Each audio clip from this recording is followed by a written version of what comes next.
China. The world's oldest civilization was born here. Thousands of years later, it is one of the world's chess powerhouses. For most of the past 30 years, China has held the most prestigious title in women's chess. The legacy of the Women's World Championship is rich. Menchik, Gaprindashvili and Chibanonitsa, Kosteniuk, Xijun and Ho Yifan. Now, three-time world champion Zhu Wenjun is defending her title once more. After vanquishing the likes of Katerina Lagno and Alexandra Goryashkina, another rival awaits. Challenger Lei Tingjie had to defeat 3 grandmasters in matches herself to get here. In the first 2 rounds of the candidates, she took on sisters Maria and Anna Muzichuk and won. Then in the final, she beat former world champion Tang Zhongyi.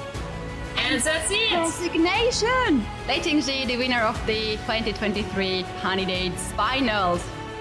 Will Zhu Wenjun defend, or will we have a first-time champion, Lei Tingjie? Half the match is in Zhu's hometown of Shanghai, half the match in Chongqing, where Lei hails from. Who will win and claim their share of the €500,000 prize fund? Welcome to the official broadcast of the 2023 FIDE Women's Chess Championship.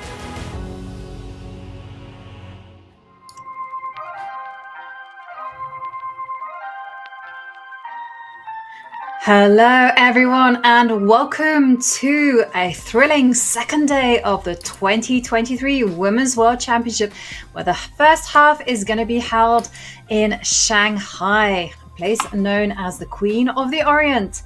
And as the players return to the board, well, there we can see them all sitting, well, just one, Zhu Wenjun, sitting there lined up. Well, she has the white pieces, and that means one thing: we are going to have more nail-biting, suspenseful moments. I'm your host, International Master Ivanka Hauska, and it's a great pleasure to be commentating all the action alongside 12th former Women's World Champion, Alexandra Kosteniuk. Alexandra, what a start. Yes, good morning, Ivanka. Good morning, everyone. That was a great game tomorrow, but that was already tomorrow. Today is another one, and the players are getting ready, the commentators are getting ready, everyone, I believe, is getting ready. And what do we expect to see? What are your predictions for that? Yeah, well, this is certainly the moment where we start to get a bit cagey. Things are getting tense already because the players are just simply trying out their approaches. And yesterday, it was game 1. We did see Lei Tingjie start with the white pieces. And, well, Lei Tingjie had control. She was the one that surprised Zhu Wenjun by employing e4. And, well, does look like it was a boring, solid Berlin draw. But it wasn't quite the case, was it, Alexandra? Yes, it seemed to be a solid draw. When we hear Berlin, we tend to think so. But in fact, we, I think, can agree that Lei got great chances to put pressure on Zhu Wenjun, and actually she was putting a lot of pressure. And we can even say that Zhu Wenjun blundered at some point, or made mistakes, and a draw seemed as a relief for Zhu Wenjun, for the current women's world chess champion. And now she's getting ready to play with white pieces. It's going to be her first game with this color. We'll see what she prepared for the match. Is she going to surprise her opponent with the first e4, or she's going to stick to her main weapon, d4? We're going to find out really, really soon. We are going to find out really, really soon, as you say there, Alexandra. And in the meantime, let's check out their head-to-head encounters, because the stats are a fascinating thing. We do see that Zhu Wenjun is the more experienced player. She is, after all, 3-time reigning Women's World Champion. And when it comes to their overall scores, Zhu Wenjun does lead 8 victories, 10 draws, and 2 losses. But when it comes to the classical games, we do see that things are not as quite overwhelming in her favor. She does lead with 4 victories, 5 draws, and 2 victories. What do you expect? Do you expect more of the same? Well, I mean, Wenjun is, as we can see, she's older, a little bit older, right? She's 32 versus 26. And this age difference might be the reason of Wenjun leading in score. Probably those players played early on in their careers when Lei was just very, very young. But now it's a different story. She's definitely more mature. She was able to get to this World Championship match. She won very convincingly the Grand Swiss. She was dominating throughout the women's candidates. So she is ready. And I expect this match to be a very close one. We'll see if it's going to be true or not. We see also the players getting ready. And probably we should talk about time control. Yeah, we definitely should talk about the time control as we see the players sitting at the table, and getting ready, getting in that flow state. And the players will have 90 minutes for 40 moves, 30 minutes added after move 40. And of course, there will be a 30-second bonus time added from move 1. Now, this is a different time control from what Jan Nepomniachtchi and Ding Liren played in their World Championship match. Here, this is a lot more standard. The players will be a lot more familiar with this. And of course, with that time bonus, well, what do you expect? Do you think this will help the players, this familiarity? And there we see the players getting ready, shaking hands, dignitary making their first move. Yeah, I like this moment. Yeah, these first moves, they don't really indicate that they indeed are going to take place. It can be basically any move, and we see that the players are taking back their moves, and they might make different ones. And regarding your question about familiarity with the time control, yeah, that definitely helps. When you do play every tournament with one control, you don't need to get accustomed to like a situation with no additional time and or with some extra hour adding to your work day. And they know what to expect in terms of time. And time management is a very important thing in chess. And I don't think we've talked. I think we're gonna have a chance to talk about it, I'm sure, throughout this match. But for the moment, it's 2 minutes, right? 2 minutes till the start of the game. Yes, it is. And there we see both players seemingly almost meditating, visualizing the outcome, doing all those type of things that the self-help gurus tell us, or even the sporting psychologists all tell us that we should do. Get into that flow state, regulate your breathing, calm the nerves. Right. Do you have some kind of ritual before the first move? Do you do something similar? I started in 2022 to do something where I would do some kind of weather check. I would observe how I'm feeling. And then this was recommended to me by a performance psychologist. And he said, just do a weather check. And if you're feeling excited, use your breathing to calm yourself down. And so that's more to do with having a longer exhalation than inhalation. And if you're feeling tired, you don't necessarily acknowledge that you're feeling tired. You say there's tiredness, and then you use breathing again, where you have a higher longer inhales than exhales, just to make sure that you get some energy. So that was my ritual in 2021, 2022. And I haven't really played too much over the board chess. So, right. And this year, so one thing it is like not to arrive late to the game. Mm-hmm. Yeah. So do you you have prefer any? to be.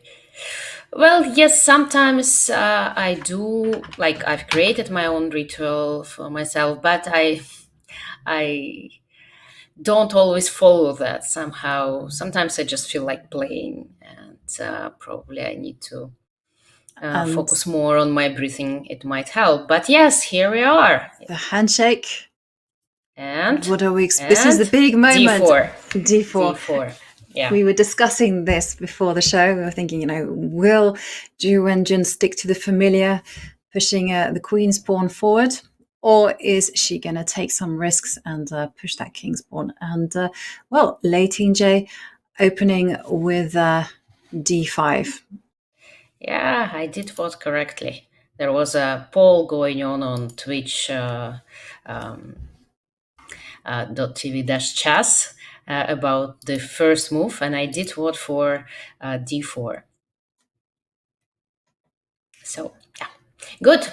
Let's see. Let's now focus on what's going on. We were discussing briefly with you before the game began whether we might see a Nimzo or something else. But no, we're seeing what, well, right now, c5. Yeah, so C5. it's semi-Tarash. It's a very, very like direct approach for black. But e3 is a calm move. Look, e3 has never been considered very dangerous for black, because the main move definitely after c5 is c takes d5, and then if black takes with the knight, white can play e4, and a huge theoretical discussion begins. But e3, it's something else. Yes, knight c6. Yeah, so this was the discussion, and we see e3. So we see Wenjun shy away from the complications and e3. And I was also checking the opening database, and she's played knight c6. This is all normal. This is the most popular move according to the database. And now, looking at the stats, it says that the most played move is actually to play a3. Exactly, but, because right now, I mean, they're playing this game of wait and see a little bit, but it's not the move that Ju makes, actually. And she captures on d5 here.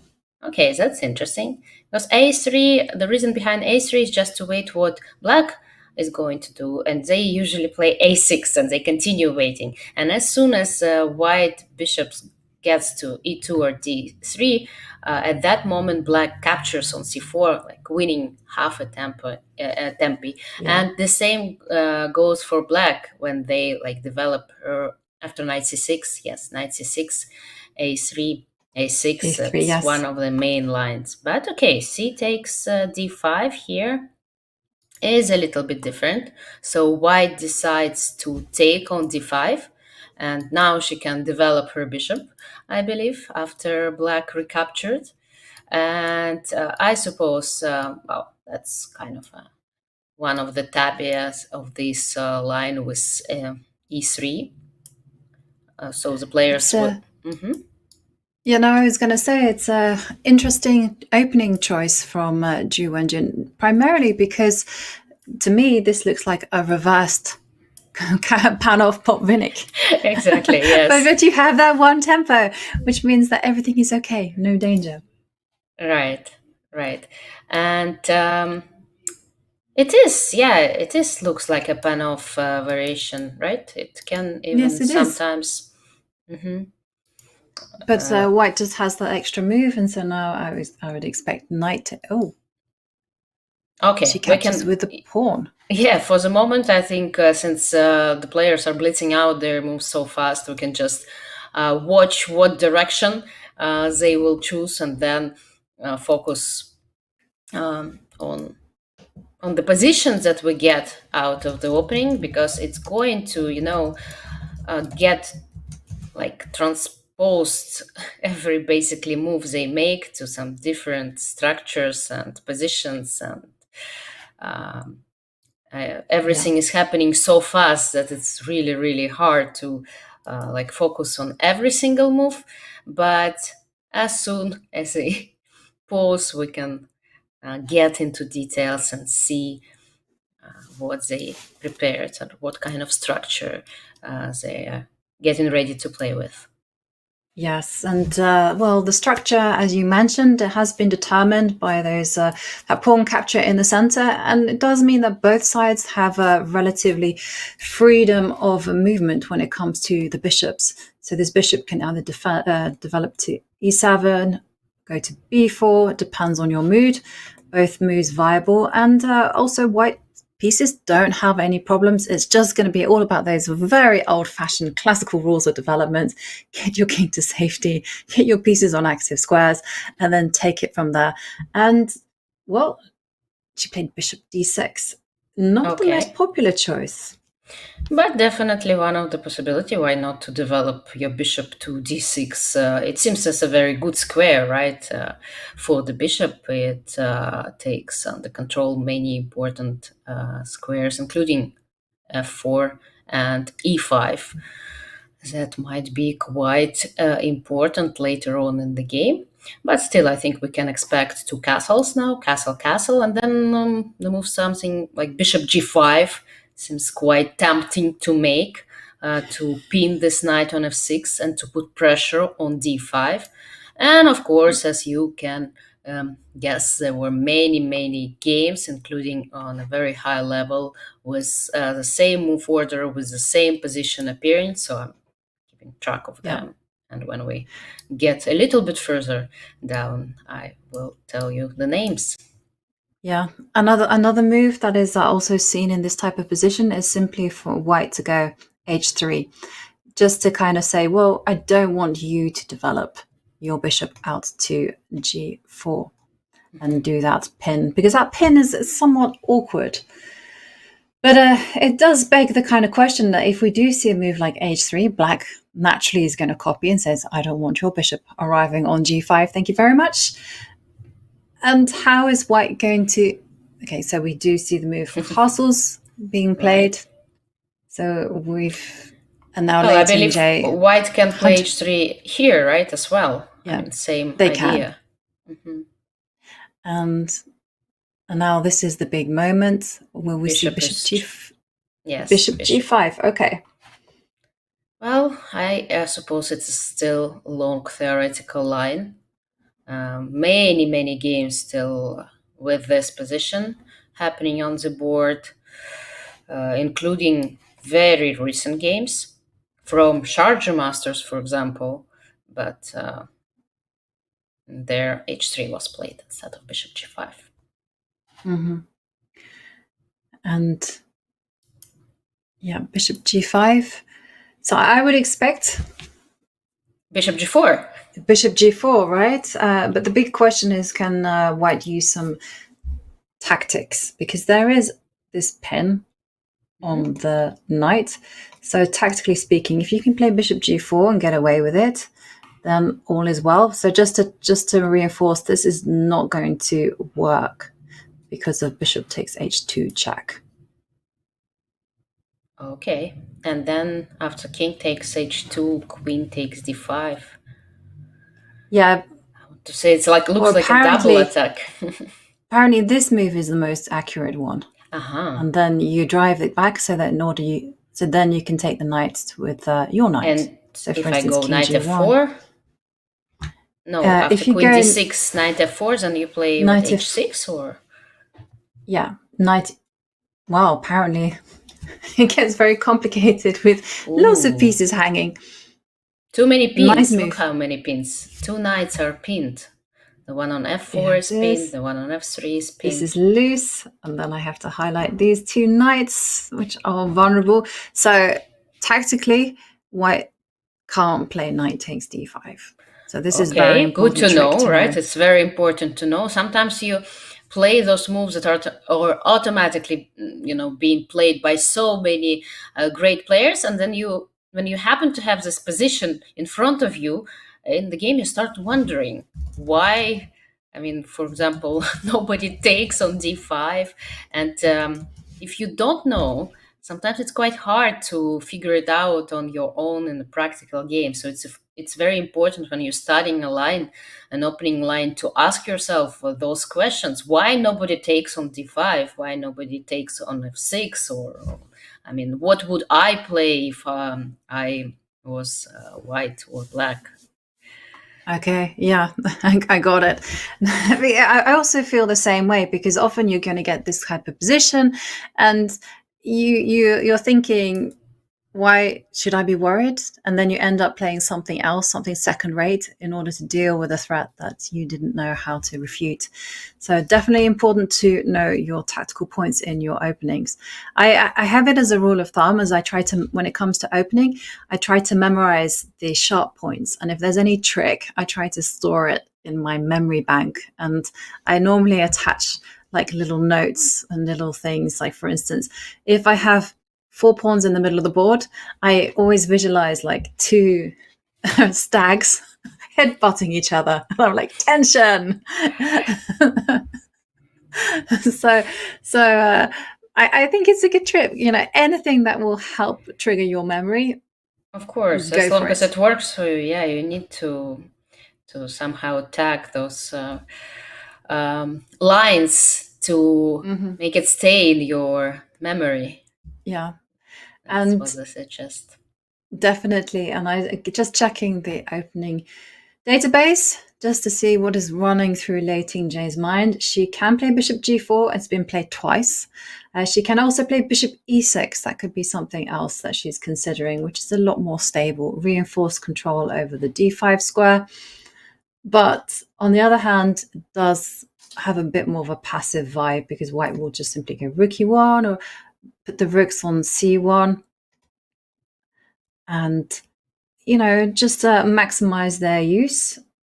Those are the kind of options that she could be thinking about. She could also be thinking, if we go back to the main position with bishop g5, she could also be thinking about bishop e7 for that. No, I don't recommend that one. h6 would be a move that I would be thinking about. Yes. Well, my bet would be that she knows that bishop g4 is a main move here. But again, since it's a completely different situation from being at home, looking at your computer and going through all those lines, now you need, you're on your own. And sometimes your memory plays very dirty tricks with you. I mean, you're almost like 100% sure that a certain move should be played, and like you see that, well, strange, because your opponent can reply in a certain way that you don't like, but you say to yourself, okay, but I know that that's the move to make, and you make it. And of course, your opponent replies with the move that you didn't like. And then you go home and you understand that that was not the position at all. And that's why it's so important sometimes to take time, to make sure that actually you're not like mixing certain things up and just double checking, trying to recall what you looked at home. So it's a very tricky situation. So there is, when it comes to memory advice, you just reminded me of a technique that Vishy Anand says, about how you can stop this kind of fog happening of memorizing moves in different types of position. He says, look at, and I got my little book of commentary stories here and advice. And he says, look at the position once, then skip a day, and then go over that position again. And then you skip it for 3 days, and you keep doing this. And apparently, according to Vishy, after 8 times, the brain will have encoded what you are meant to be doing. So, I wish it could always work like this, During one tournament, sometimes you like repeat and repeat and repeat those lines, and they never stay in your memory. Okay, bishop g4, bishop e2, very fast. Bishop e2 played, yeah. Mm-hmm. And again, we have like a reversal of yesterday's game, just in the sense that Wenjun has got her preparation in. She's making the moves at tempo, just like Lei Tingjie was. And Lei Tingjie is having to navigate the psychological maze completely, because she's playing good moves, but the speed of Ju Wenjun's replies indicates that this is very much preparation. And you have that dilemma all the time. Do you repeat what you've played? Do you repeat what is you know to be good? Or do you play something different? Right, sometimes it's so scary. Well, that's called psychological pressure, right? That's why white usually has this advantage of playing white, because in most of the cases, it's white who's like can put Yeah. this kind of pressure, who chooses some opening and then can play fast. Again, at some point, you just hope that your opponent will play on his or her own, and then everything is going to be out of the books. And she plays very fast. Bishop e6, I believe, right? She played. She did play bishop e6. I'm just just This curious as is. to whether this is main It's not, well, line. it's difficult to say main or not. There were other games with other moves such as rook e8, bishop e7, but bishop e6 was used, for example, by Yan Nepomniachtchi in his rapid game against Shahryar Mamedяров last year Okay. in Zagreb in the rapid portion. And there were other games as well with this move. For instance, Vidit was using it, and one of his online games. So definitely a possibility for black, but it looks a little bit odd. I would never, I would never go back with my bishop if I don't have to. I mean, because the bishop. Okay, there is a reason, right, behind it, because it was pinning the knight. And now white got back to e2, like unpinning it, and Yeah, and now the pin is broken. What's the point in keeping the bishop on g4? Why not exactly. reinforce the protection of d5, which is black's weak point for the time being? And, well, we see a pause there from Ju Wenjun, so clearly not expecting that move. But I can also see that there's been 3 games on this chess.com database, and in all 3 games, white played in a very natural way. Step 1 was just to put the rooks on the open lines and put the rook on e1, put it on c1, and someone did actually put the queen to d2. But that move I'm not that fond of. Right, yeah, rook e1, rook c1 seem like 2 good moves to make first, and then we can decide on queen d2. Where the queen goes. Yeah, the queen can it go maybe to c2, can go to, who knows where it wants to go for the maybe time it can being. stay on d1, right? Also a Right. possibility. Exactly, because in a lot of lines, sometimes, the queen wants to come out to b3 and put pressure on b7 and d5. But obviously it needs to be well timed. So I'm expecting a rook to move to the open line.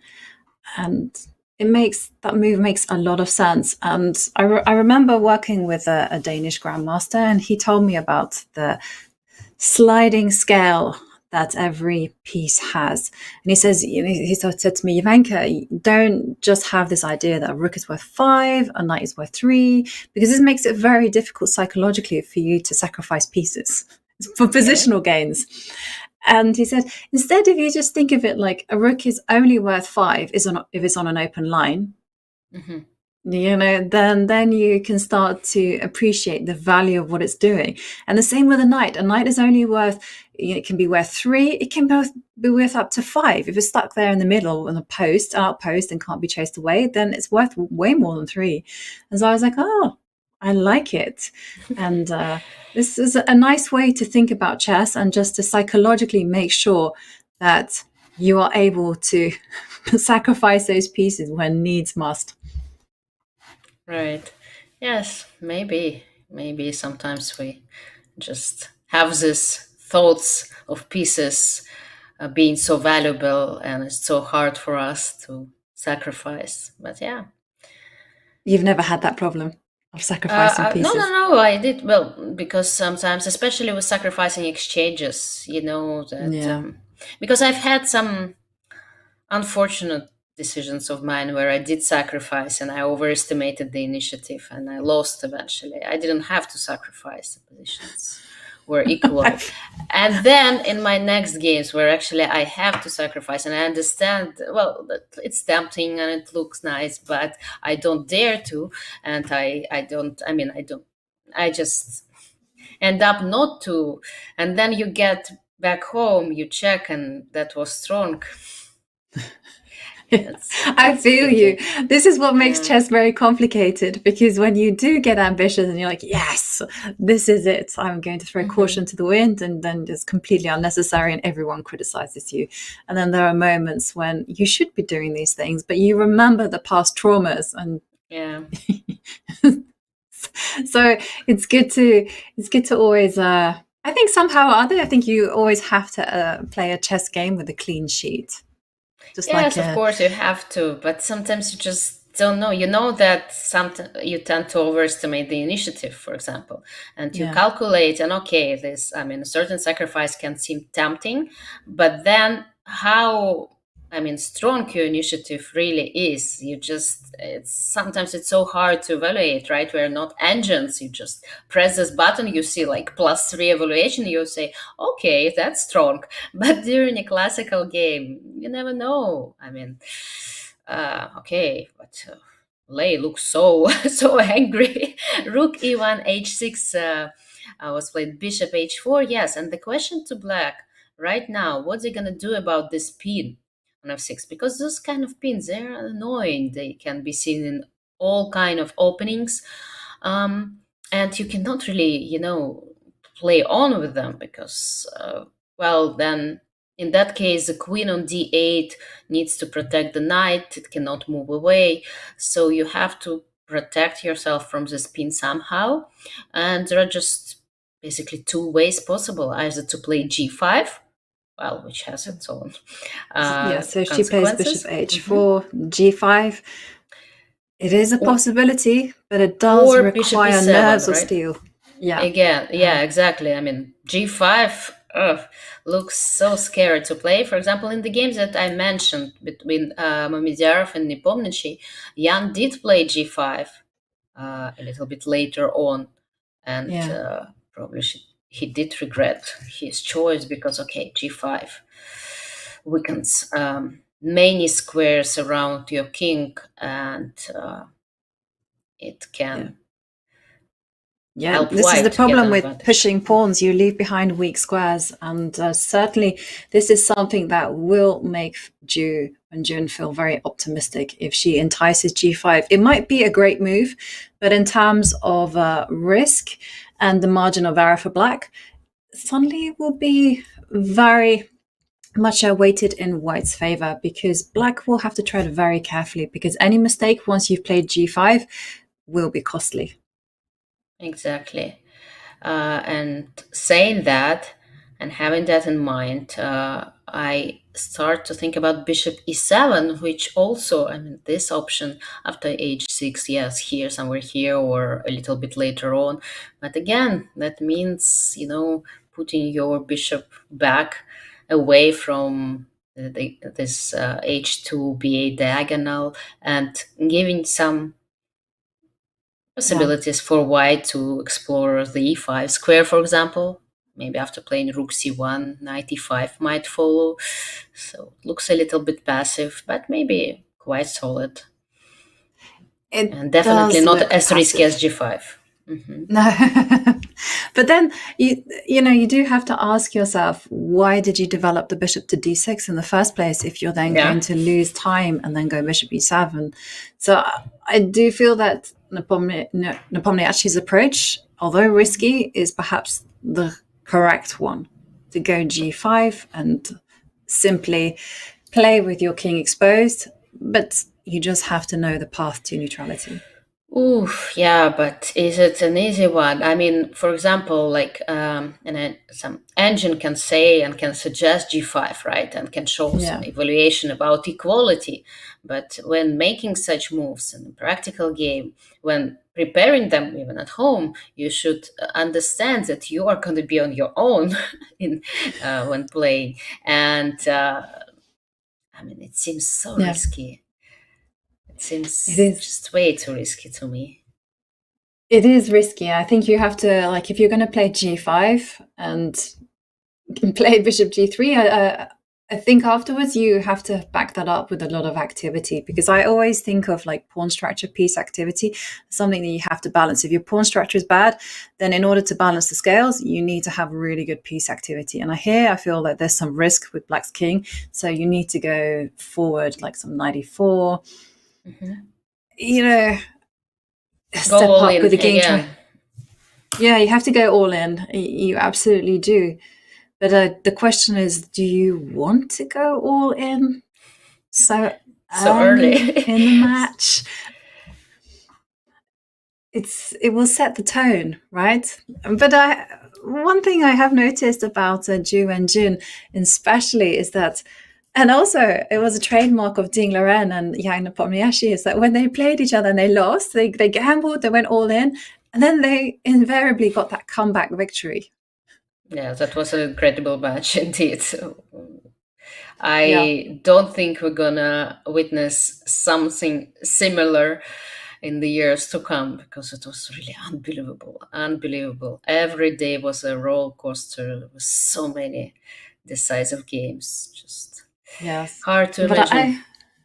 But I think it might happen again. I think that this is kind of a sign of nerves, but also a sign of the times, that people are kind of experimenting a lot more with their openings. They're looking at ways to trick their opponents, and naturally you get more unbalanced positions. And we haven't seen G5 just yet, but I do agree with that comment from the chat, which says G5 is definitely going to be on the cards. But what was played was Rook C8. Put those rooks on the open lines. Very good. You're a big supporter of rooks on open lines, right? Yeah, absolutely. It's the way forward. I'm a big fan of simple chess. And although I'm a big fan in theory, in practice I do other things. I go rogue. Yeah, we discussed it yesterday. Yeah, I mean, it's sometimes the thing that happens. I get seduced by grabbing some material, and then the position becomes massively complicated, and I get criticized by my coaches who says, "You didn't need to grab that pawn. You didn't need to make that position wild. No, just play gently and play practically." As you mentioned yesterday, we actually saw Ji Wenjun do that. When she was in trouble, she played very practically. She didn't have much time, and she just went for the path where she can make life easier for herself. And there we also see chat saying G5 is coming. It will be up black's sleeve. But white can play queen d2 now and stop g5 coming for a few moves, or rather make black play bishop e7 if they want to unpin from, because there is not going to be another way around. Yes, I agree, because if you do go g5, you will be in for a nasty shock, because knight takes g5. This is not really a sacrifice, because after that, this knight on f6 will hang, and black has also lost all the pawn cover on the king side, so that's not what you want to do. But queen d2 is definitely a move. Force bishop e7, and then I guess black is arguing, well, the queen on d2 isn't necessarily not necessarily, might not be the best square for it, basically. Yeah, because you always have to consider knight e4 with the queen on d2, right? And, it looks a little bit scary to be knight's move distance from black's knight on f6, so from being attacked by this knight. Exactly. So queen d2 could be a possibility, and because of your move, knight e4, that's tempt me to actually go bishop to d3, just to kind of reinforce the control over this.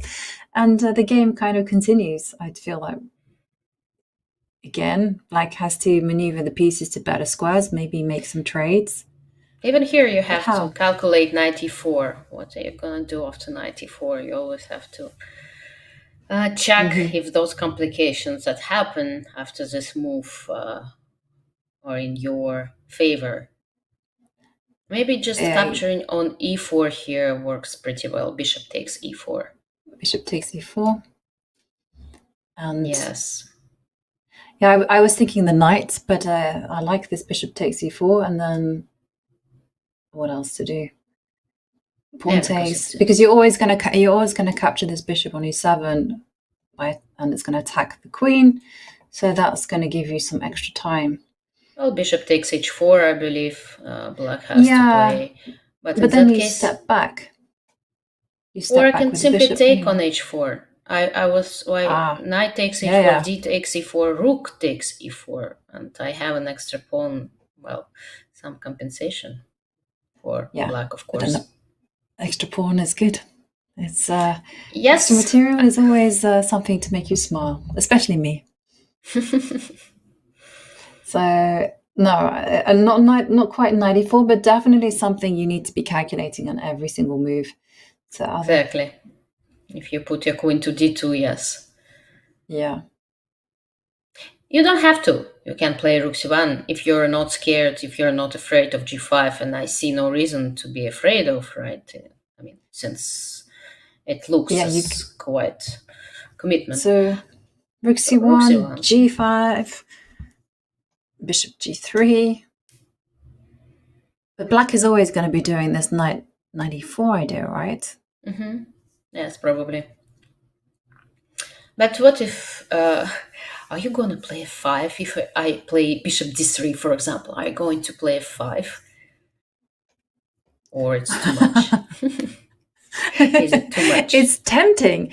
What can I say? I would certainly want to reinforce that knight, because if I have to make a retreat, then Oof. Well, now you're threatening to play f4. f4. So probably I have to take on d6 and then try to find a way to attack your knight on e4. Maybe Yeah. playing bishop b1, then getting ready for knight e5 and some complications. Or maybe even knight b5, knight e5. Again, need to calculate here to make your choice. But this g5, f5, oof, black Yeah. is Oh, not sorry. Yeah. kidding. It's not kicking, and I think I've gone all blurry in my camera. Or am I okay? I It's very rarely sunny in Bergen, where I live. But right now Yeah. it's sunny, and I have blackout curtains, and that this little ray of sunlight is coming in and shining directly on my face. Yes. So Hmm. thank you, Bergen sun. I will have to do something about that in the break, but I think it's okay. Well, it should be hot in Shanghai during this time of the year. I think last time I was there, it was exactly in July, and Hmm. hot and humid. But in the But plain area, I'm sure it's a comfortable yeah, it will be temperature. cold. And let's also not forget that Shanghai is Ju Wenjun's hometown. Hmm. She's very much accustomed to the climate. She's playing in front of a home crowd. Everyone is supporting her for the time being. And then halfway after we pass the halfway stage, the match will then move to Tongqing, and this is the hometown of Lei Tingjie. And what is interesting is that this exact scenario was the case when Ji Wenjun played her very first World Championship match in 2018 against Tang Zhongyi. She played the first half in Shanghai. She got 2.5 points out of 3 in the beginning, and then she managed to fend off Tang Zhongyi to take the title. Right, And right. how important is it to play in a good in a place where you have good vibes, good atmosphere? Is it going to be more difficult for her, because obviously there's extra pressure though if you are playing in your home city? And well, we have a move from A3? Ju Wenjun, What is a3. that? I think so. I mean, it looked it looked this way. Quite a quiet move, probably preparing bishop d3. Yes. Yes, it's on the board. It's Okay. very quiet. And taking under control the b4 square. What it's gonna, why she needs it under control? Well, that's another question for Hmm. us. We can try to figure it out. But okay, my first impression is that she's getting ready for bishop d3 Yeah. because, well, what would happen? But again, I'm wondering if she would play it now. I don't think that black would reply with knight b4. I mean, instead of a3, she would play bishop d3. So maybe not bishop d3 she has in her mind. Oh, hard to say. Or maybe, like after rook c1 that I was suggesting, there was an option for black bishop f4, and it seems that white had to retreat the rook back. Maybe she's getting ready for something like rook c1, bishop f4, rook c2, if she has the pawn on Uh-huh. a3, because And then here rook this c2 one, is not possible, right? night And before, is the right, big idea. Okay. because I That's think deep. bishop d3, maybe it's not part of her plan. Maybe she just wants to play rook c1 and b4, Hmm. and that's why she plays a3. So this is the plan to go rook c1, b4, and then the knight will presumably come a4, c5 one day, and Hmm. exert pressure on b7 and e6, which is very common in this type of pawn structure. But a3 is a little bit odd in the long term because now the reverse is true. If black can Yes. establish a knight on c4, then, then a3 is a really bad move because you can't kick that knight back because the a3 point is weak. Yeah, but at the same time, moving your knight away from the center here feels like mm, take losing control over the e5 square. After That's knight true. a5, I can play knight e5, and thanks to the spin, which is still on the board and quite annoying, uh, black can be a little bit uncomfortable. I mean, letting my knight, like letting white, letting white's knight to e5. Hmm. Yeah. Yeah, definitely. You have to be very careful with knight a5 because of that precise reason. So not necessarily now, but then the question is for black, what is the plan? So once you've played the happy move of rook e8, are you going to go g? Eventually, either you're going to go bishop e7 or g5. And the question is, do you want to go rook e8 if your plan is to go g5? Sorry, because we saw that maybe the rook on f8 is needed to kind of bolster a potential knight on e4 with f5.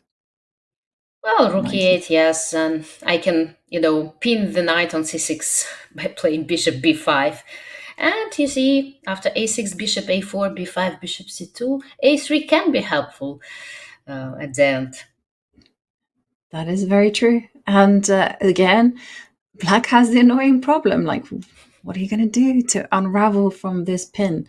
Because you do want to develop that queen and connect the rooks, something that I'm very happy to do. Um,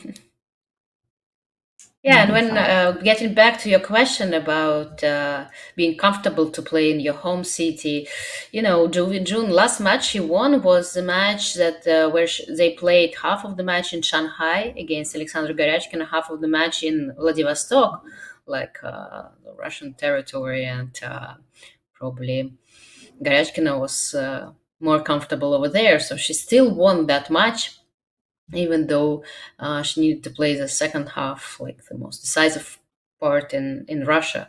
And being with that in mind, it indicates that she's capable of performing in situations where she, she might be not as comfortable. I think it's generally can be said about the Chinese players. They're really Mhm. warriors. Sometimes they don't care about those conditions and like comfort, and we're spoiled in a way here in Europe with certain situations, and we expect everything to be high standard and very comfortable, and we're getting very annoyed if things are not as well organized. While I think Chinese players, it feels like they have this bar much lower set on, and Yeah. that helps them in a way. Yeah, it's an interesting point, and also something that you also see with Indian players as well, that they're Yes. used to different type of conditions. Because for starters, one thing that we take for granted in Europe is that a tournament, a venue is only going to be 2-3 hours travel. But for a player from India, from China, they have to make like a 24-hour journey just to get to the playing venue, just to sit at that board. They have to adjust the jet lag, time differences. I mean, even online chess is played in the early hours of the morning. So it's a different type Yes, of at 9 inconvenience. a.m. And it definitely is something that is strengthening and does toughen, sharpens the mind. And there we did see Lei Tingjie develop the rook to e8, and now the ball is in Wenjun's court, and she is considering how she is going to continue and apply pressure on Lei Tingjie's position. And I think it's the perfect time to take our first break of the day. And Wenjun looks like she is getting ready to have a long think, and let's have a break and see you on the other side in a few minutes.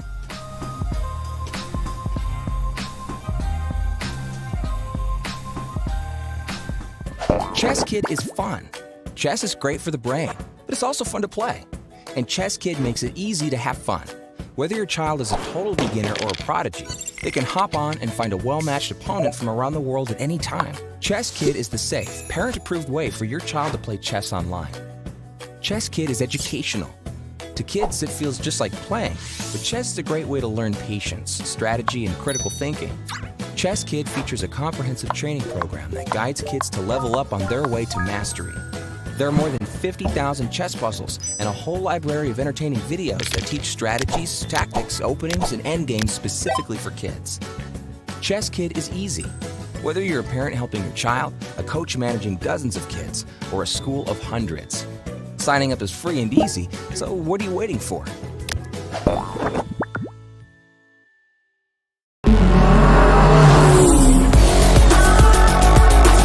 Oh my goodness, 98? Whoa. Bishop d5 with mate. way! It has to give it. Mate! You voted mate! Chance, rook f7. Oh, whoa, no! No! No!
Hello, everyone, and welcome back.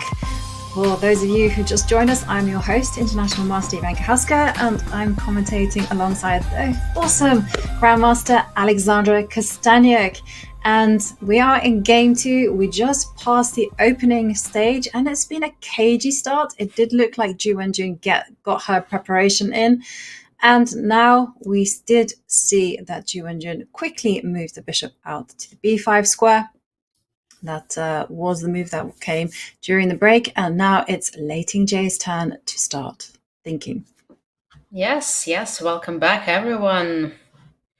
We are waiting for g5. Well, at least engines are screaming for this move, but to tell you the truth, I mean, if I were black, I would very be scared to make such a decision. Because, well, if you play g5, it's going to be forever there, and it weakens this king side so much. So unless it's really necessary, I would prefer not to make such a commitment. Shall we investigate all the fun that happens after g5? Well, knight g5 unfortunately is not possible. It doesn't feel enough here. So bishop g3 is obliged. And what do we do with black here? You were saying about knight e4. Well, now knight e4. But right now it doesn't seem to be possible, right? It doesn't seem to be working because the bishop was on e2 before, so I was not giving away port material, and now knight e4 isn't on the cards. Maybe bishop g4 then. So maybe bishop g4, keep things active. So same, doing approximately same thing as white. Just try to do pinning this knight, putting some pressure on d4. Yeah, preparing rook e1. Exactly. Looks as a good option to me. And now, it's white's turn to think and contemplate. What are the options? Bishop takes e6, bishop e5. For some reason, I'm just considering giving up bishops. No, the thought came to my mind as well in order to get rid of this annoying pin, because somehow you want to be going queen to d3. Do you want to take? Queen takes?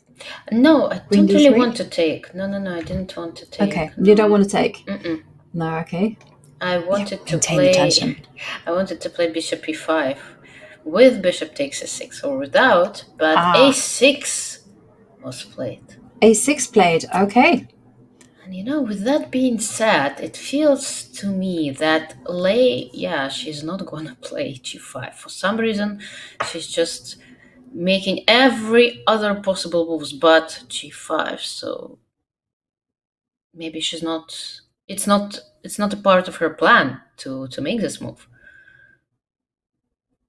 Right. Bishop a4 or bishop takes e6? I like my bishop. So the thing is, you do have to calculate g5 at every single stage, and if you were to go bishop a4, g5 is the move you need to calculate. Again. Bishop comes back to g3. There's still no knight e4 on the board, and you'll move bishop to g4. I would be tempted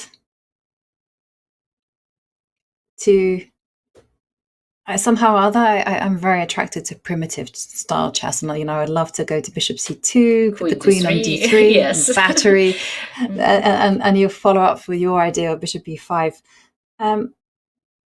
Maybe bishop e5 is and we see the moves also coming very quickly. So I was wondering, bishop takes e6. Of course, you don't want to give up this bishop, right? Just like that. But I was wondering whether there are some tactical resources connected to this pin and bishop takes e6, because after bishop takes e6, rook takes e6, knight e5 might become okay, I cheated a little bit. I switched on engines, and actually after rook takes e6, bishop takes f6 seems to be giving white a big edge because of the other pin. Queen takes f6, knight takes d5. Still, still, when I see a pair of two bishops, I start wondering whether this pawn is really, gives such an advantage to white. But a pawn, as we mentioned, is a pawn, right? It's something we can feel, and that's why. I mean, especially after e6, I would consider taking on c6 because it feels like there is some tension, there are some tactical motives, and after b takes c6, I think even b4 can be considered trying to stop black from playing c5 and trying to stabilize the structure, right? The pawn on a6 is there, queen d3 is coming, and it feels as an interesting possibility. But of course, usually we tend to keep our bishops, we tend not to exchange them for knights in open positions, especially. And of course, we all can understand bishop a4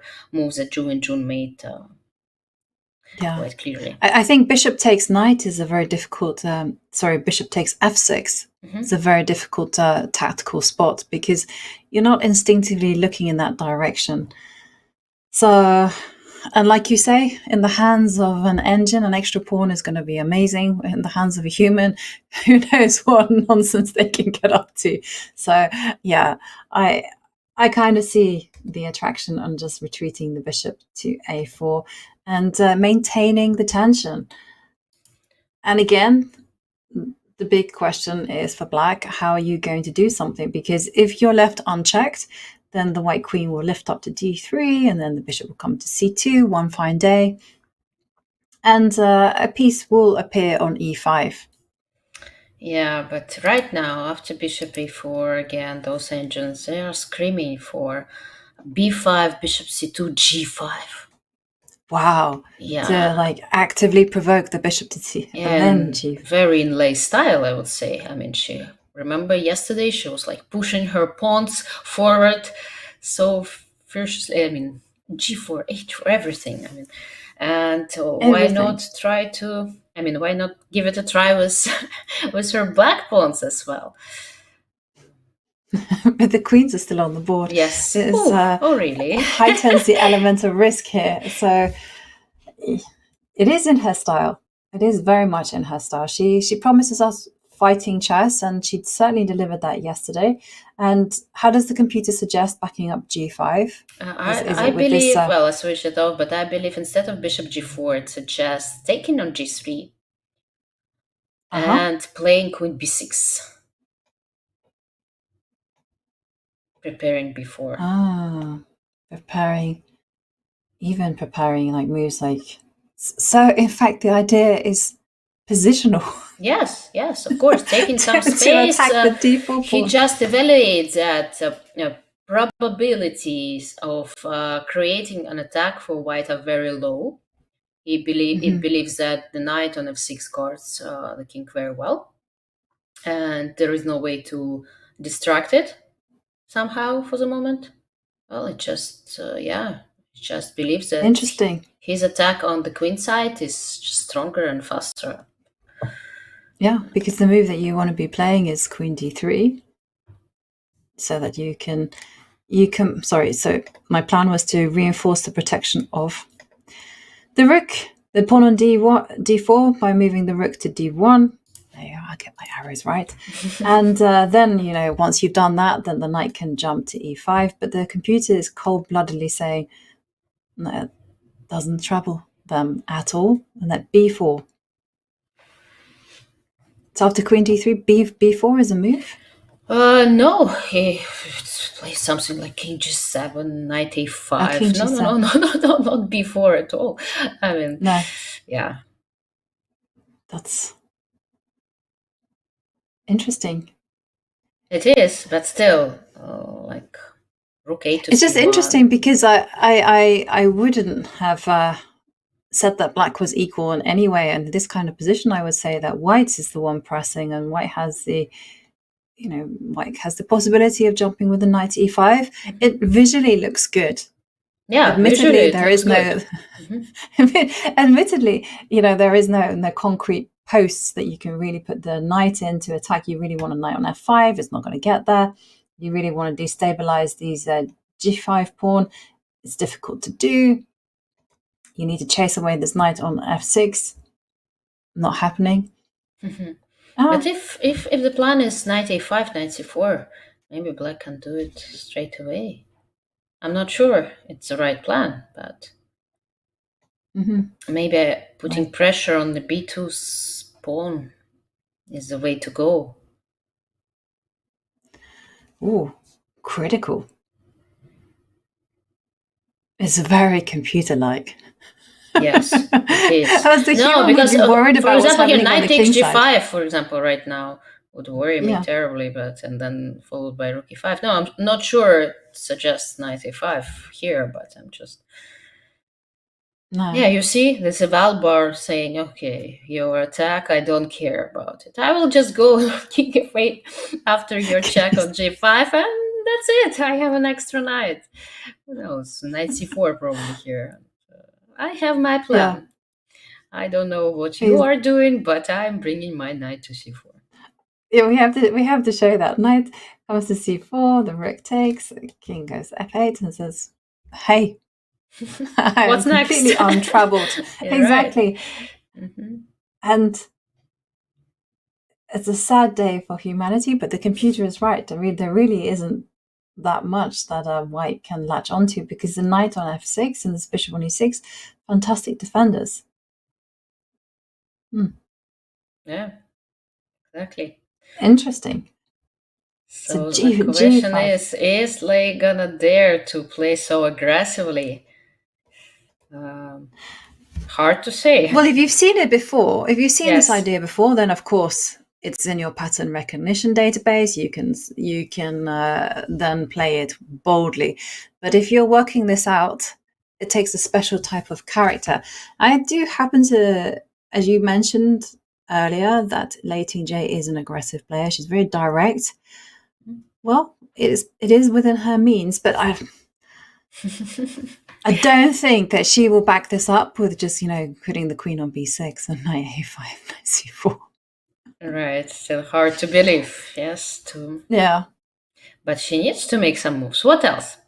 What else? If not b5, if not g5, for example, we think that black is not in her mood to push her pawns. What else can she do? Knight e5 is in the air, right? Exactly.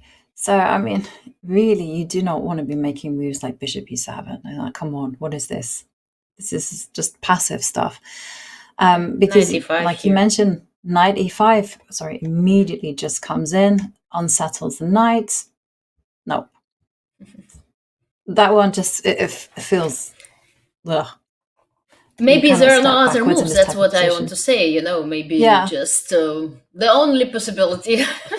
We're gonna eliminate all other moves for black, and we will, come to the conclusion that b5 is the only decent continuation. Well, she of course can say play b5, but she doesn't have to play g5. Although after b5, bishop c2. It feels like at some point, now or after queen d3, she will eventually need to play g5, right? Exactly, yeah. So queen d3, and then only when forced, g5. But again, so you could do it. You could rearrange, but every time you touch the knight from c6, then white, of course, has the possibility of playing knight to e5. So... And there's no way you want to be playing b4, because that just breathes life into this rook on a1. So nothing else to do. Well, it's very quiet for the moment, but it can explode at any point.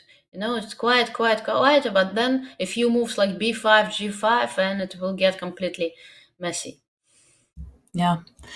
And whilst Lei Tingjie is pausing and having a deep think as to whether she wants to play b5, g5, and take dynamic measures, let's have a look at how Lei Tingjie got to the World Championship match. Challenger Lei Tingjie is trying to become the 18th Women's World Champion in history and the 7th from China. She would join a prestigious list that includes Xijun, Hou Yifan, and her opponent in this match, Wenjun. Lei Tingjie has already made history several times. She is just one of 7 women to become a Grandmaster as a teenager. In 2021, Lei won the first ever Women's Grand Swiss, and she did it by a whopping 1.5 points, starting the event an amazing 8 out of 9. With a round to spare, no one could mathematically catch her. That dominant victory put Lei into the candidates tournament, one step shy of the World Championship. 3 short match victories, and she would be the challenger. Lei won them all, and she never even needed a tiebreak. For her first battle held in Monaco, Lei faced off against former world champion Maria Muzichuk. Lei won immediately in the first game, then secured 3 draws to advance to the semi-final. Lei wasn't done with the Muzichuk family yet. Next came Anna Muzichuk, Maria's older sister. The players started with 3 draws, partially flipping the script from the previous round. But the match ultimately produced the same result. Lei won the 4th game, and with it, her second match. The final moved to China, where Lei faced her compatriot Tan Zhongyi. Like Maria Muzichuk, Tan Zhongyi is a former world champion. Tan greeted Lei coldly in the very first game, delivering Lei's first loss of the candidates. How would Lei deal with her first adversity of the qualification cycle? By taking over the match and never losing again. She won Game 2, and Game 4, and Game 5. Her third win clinched the match with a game still on the schedule.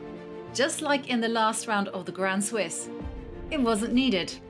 Now Wenjun awaits. Has the 3-time champ finally met her match in Lei Tingjie?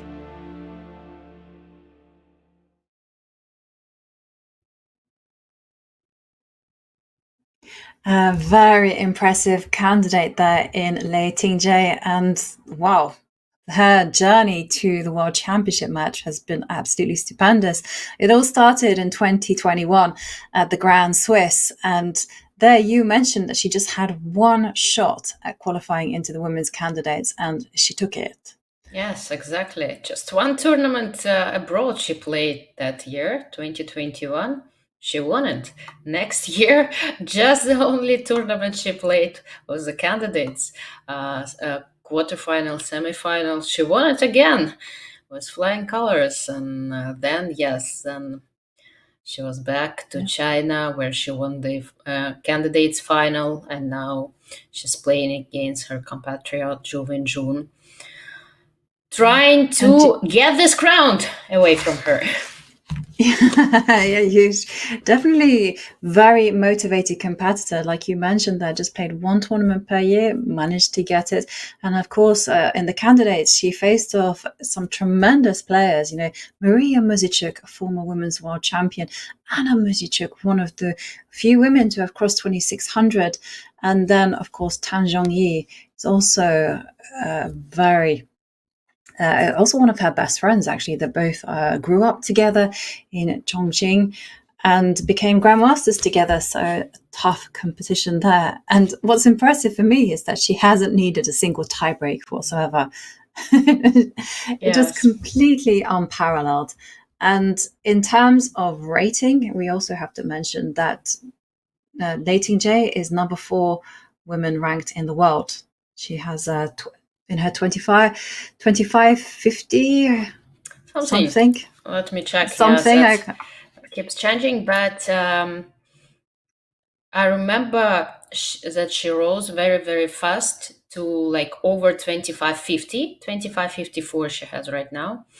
And then suddenly, like a few years back, she dropped to 2450, almost 100 points, like very, very fast, significantly.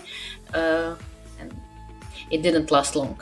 She got it back, and now she's on the rise, despite the fact that we were discussing that these players, Lei Tingjie and Wenjun, suffered a lot in terms of their professional performances because of the pandemic, since they were locked up in China. They were not able to travel abroad. They skipped many important tournaments and possibilities to get chess crown, not only in classical chess. Well, in classical they keep it in China, but in rapid and blitz they were not able to play there, and of course it's very, very sad for them. But okay, now they're at the board.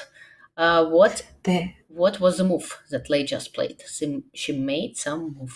She played b5. B5 it is. Okay, so she goes. Here she comes. No hesitation. If she feels that the position requires it, she goes for it. Absolutely. And now it's Wenjun's turn. And it's interesting that Lei Tingjie had a very long think. She needed to reinforce all the calculation. But the key question is, after bishop c2, will she now follow suit on the other side of the board and play g5? I mean, she has to.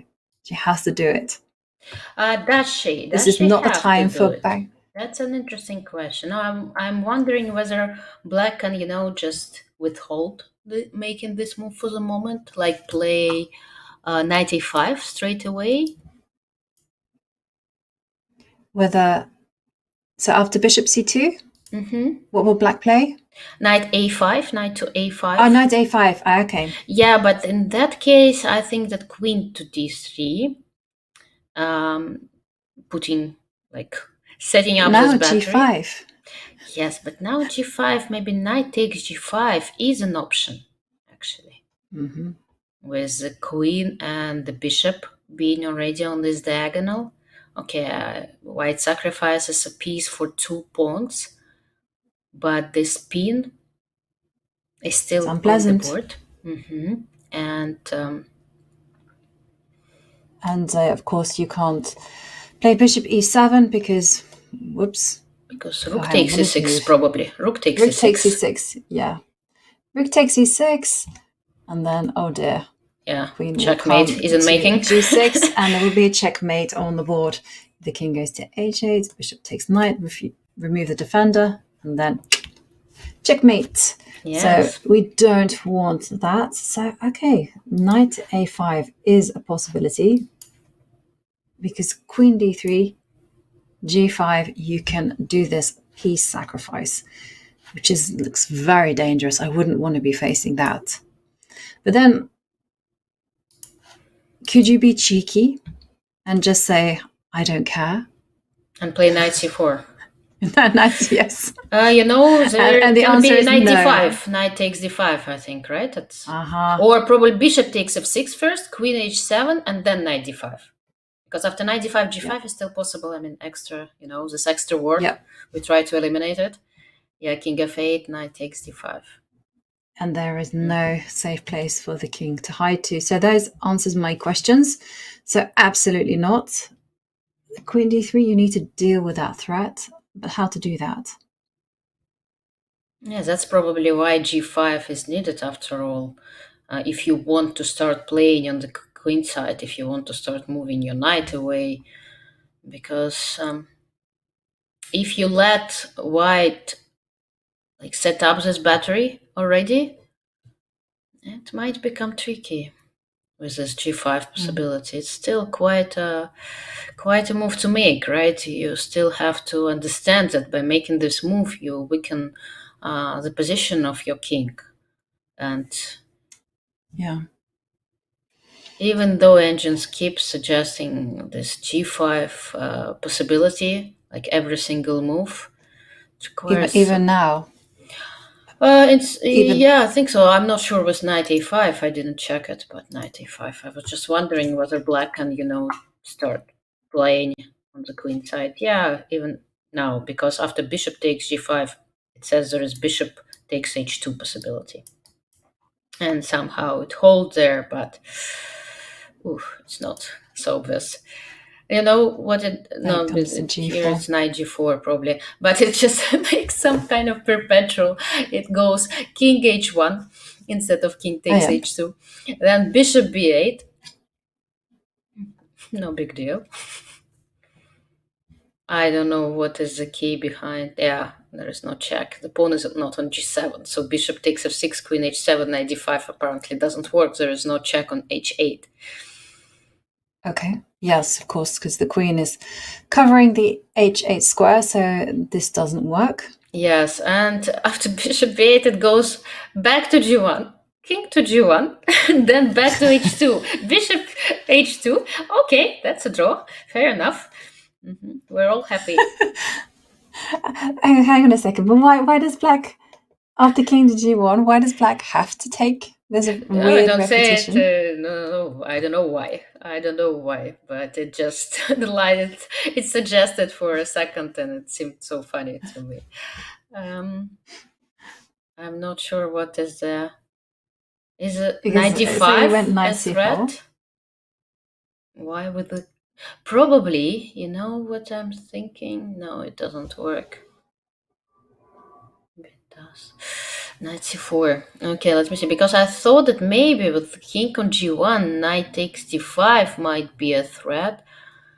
But no, I don't think so. I don't think so. Okay. Like queen takes d5 and bishop takes f6, queen h5 is still possible. Queen h5 and swings over, and suddenly it is black whose counterattack is very powerful. So no, knight takes d5. I wondered whether it could be some kind of rook lift. With the knight on c4, it's getting difficult. And the bishop is hiding away on b8. That's why I'm doing some weird movements. I'm looking at this bishop on b8, which is conveniently under my webcam. But it exists, and it does stop queen to g3. Maybe f4. Queen to f3. Oh, f4? I don't know. I'm trying to cover this bishop to swing over. to be able to play queen g3.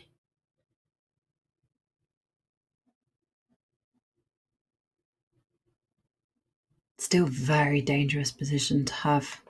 Yeah, but white is a pawn down, right? So there are some checkmates possible. For example, king g7, queen g3, and if rook h8, well, I can take on f6, or I can play bishop h6, and then there is a checkmate, right? Bishop h6 probably is more precise. It's like checkmate in 2. Here, king f8 is still possible, but okay. Hang on a second, I lost it. That's another line that we checked. Also with the same outcome. We're trying to checkmate with white. We like checkmates. I lost the after queen g6. I lost it. So anyhow, it's okay. So yes, that's okay. Just simple. We had a lot of fun. Yes, without our lines. Okay, so it takes, and then we can get back into the position in the game, because for the moment, yes, it's Lei. She's thinking again. She has 49 minutes for the moment, and we're on move 17. Is she going to play g5? Or, well, we've been discussing knight a5, but it seems to me a little bit unlikely, to put it mildly, to see this move on the board. And I don't expect any moves like bishop b7 because of knight e5 jumping forward. So g5.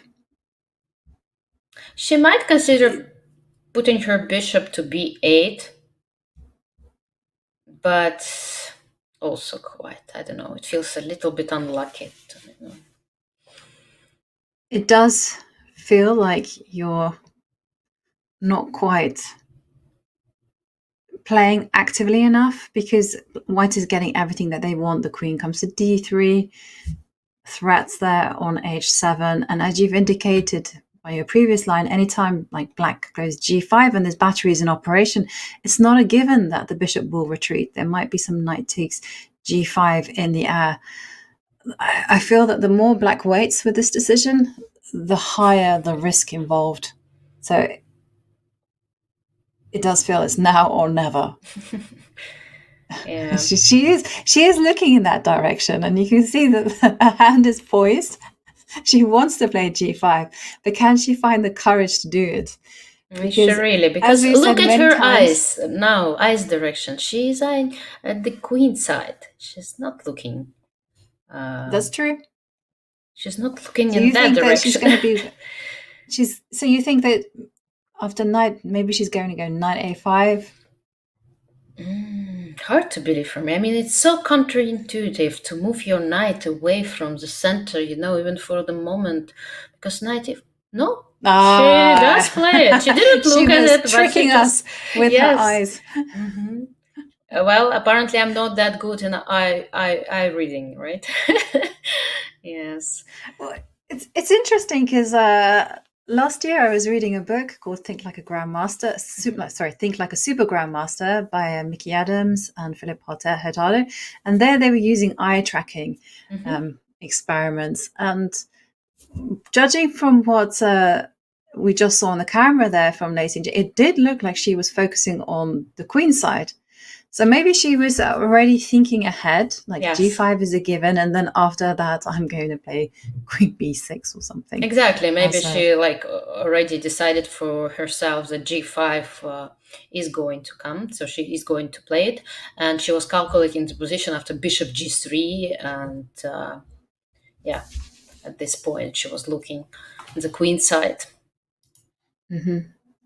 Well, g5 on the board, gutsy chess, and it's a perfect start to the Women's World Championship match. I mean, both players have played very fighting chess, and in terms of clock times, we do see that Wenjun has a significant time advantage. She is 1 hour and 12 minutes, whereas Lei Tingjie has just over 47 minutes, and the players they're just on move 17.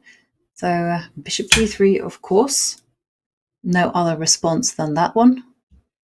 Yeah, and this Zhu is the was big playing very moment. fast this game, I must say, for the moment. Although there were some decisions that were not that obvious to me, including a3 and putting the bishop to c2 via b5, a4, c2. I mean, it seemed to me that she's been analyzing similar kind of positions, right? And this plan, somehow she knew about it. You mentioned this pattern recognition.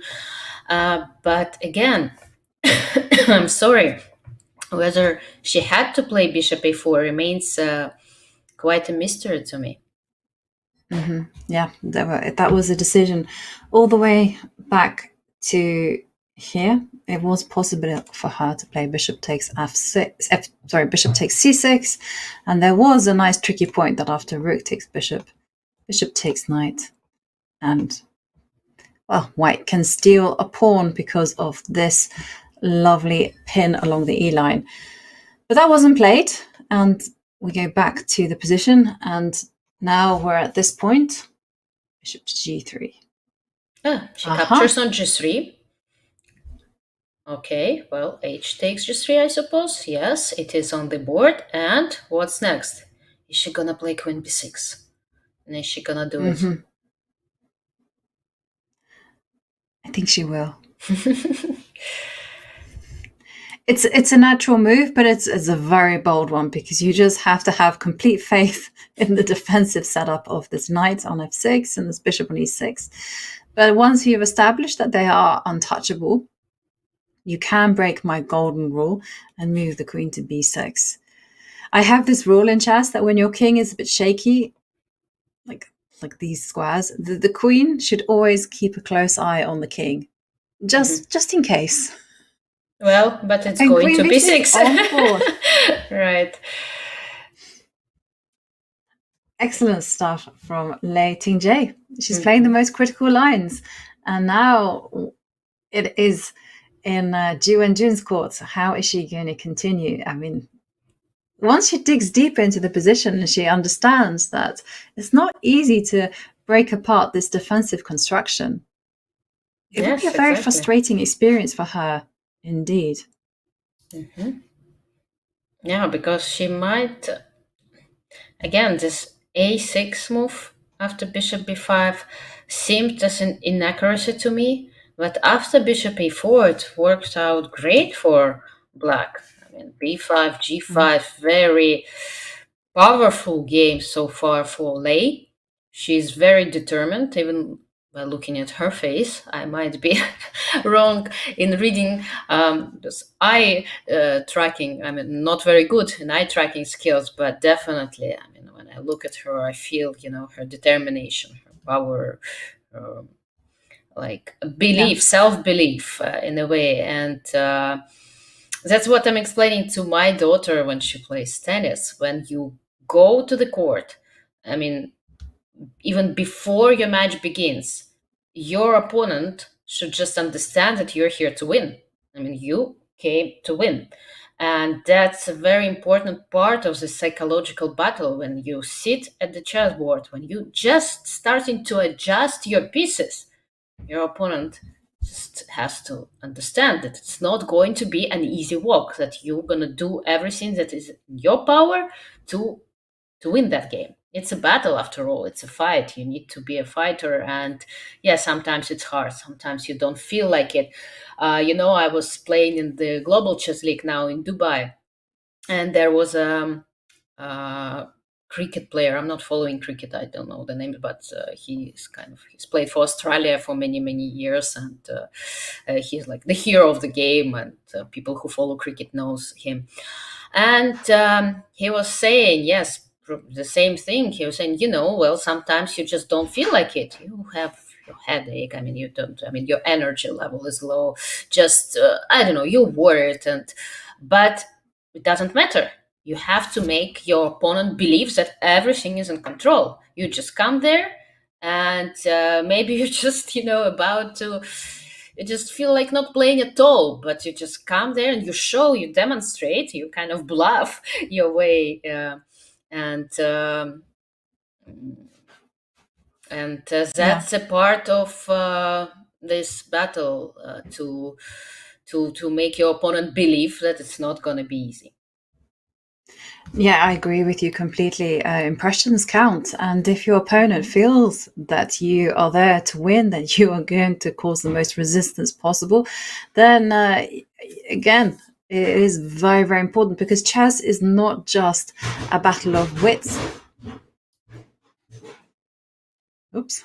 Yes. Something happened. Yeah, I was afraid that Oops. little accident there in my house, but okay. Not over the chessboard, I have to say. But definitely, it's not just a game. It's also a battle of wits. It's a battle of psychology, even more so in the World Championship. And with Wenjun's last move, the queen stepped forward to d2, which is probably a better square, as defeated chat says there, because at least it has a big threat. Queen d3 just looks superficial, because now the big threat on the board is knight takes pawn. So if you do something like knight a5, then knight takes pawn is going to be on the board quicker than you can say. Yeah, it's still not clear. You still have to calculate knight c4, but I believe queen f4 is going Queen to f4 be comes played. But there is one possibility for black that we need to discuss after queen d2, and that is a bishop to g4. Okay. I just want to capture on f3 and capture on d4, and if you take knight g5 here, I'm going to capture on d4 with the queen. You're going to trade off queens, and that's going to hurt a lot. That is going to hurt a lot, because ultimately this pawn on d4 was worth more than this pawn on g5, and you cannot preserve the queens on the board. This is loose. Yeah, you're just losing. Bishop on c2 is loose. Everything is loose. And okay, bishop g4, great move. And I should probably highlight. So this is the point. After knight takes queen, the bishop on c2 is hanging, as is the knight on g5. Yep. So you don't want to be doing that. And once the No, bishop... but what is white gonna do after bishop g4? Because I do want to take on f3, followed by queen or knight takes d4. And if white plays rook a to d1, let's try to That check. is a natural move. Yeah, well, at least trying to protect, but maybe even rook takes e8 might be possible after that. Although, okay, if I, for example, I play rook takes e1, queen takes e1. Okay, so rook here, rook takes, queen takes, and now rook to e8. Because if I take immediately on f3 followed by knight d4, there's going to be a pin after bishop queen to e3. So knight takes d4, queen to e3, pinning the knight. Yep. So, but that makes me wonder, maybe I should include rook e8 after queen takes e1 first. Okay, let me just get this. But it feels that white is on the defensive side, right? Back to d2, I suppose. To d2. Maybe knight e4 after that.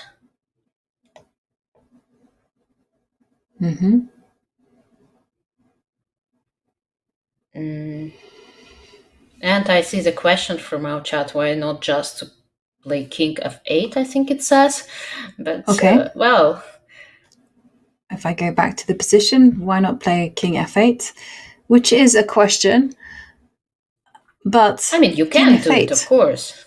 Yeah, but the thing is that king f8 isn't necessarily an improving move. It's just a safety move, just to get your king out of dodge. Whereas bishop g4, for tactical reasons, improves the placing of the bishop. It defends against knight takes g5, and at the same time applies pressure against d4. So it's kind of like a golden move. Best defense is attack, right? As I say. Yes. And if you can defend by putting pressure on your opponent, it's even better than just simply defend your position. Yeah. So bishop g4, great move. Yeah, still a question to us what's going to follow after rook a to d1. But we can feel already this pressure. And after rook a to d1, at least knight takes g5 is not threatening, because the knight on f3 is pinned. And knight takes g5 alone, it doesn't, rook, the bishop. She made it, of course. Yeah, look how confident she is. Yeah, classy move from Lei Tingjie there. What a great shot. I mean, tactically, she is very sharp, and she's shown, from yesterday's game and today's game that she has been working hard and she is on form. So this game is brewing up very nicely. We see the reigning world champion, Wenjun. She is now going to go into the tank and consider this move, but maybe it was unexpected, but for sure we will find out. Because right now we're going to take a quick break as the tension is brewing. And in the meantime, well, we do mention the CTA Community Club. You can join the official chess.com community club. This is the place to be for all info on community tournaments, giveaways, contests, and other events. Plus, connect with the community and stay up to date on the chess world. Use !Clan community in chat to get in on the action. And with that, we'll be right back with the action right after the break. See you all in a bit.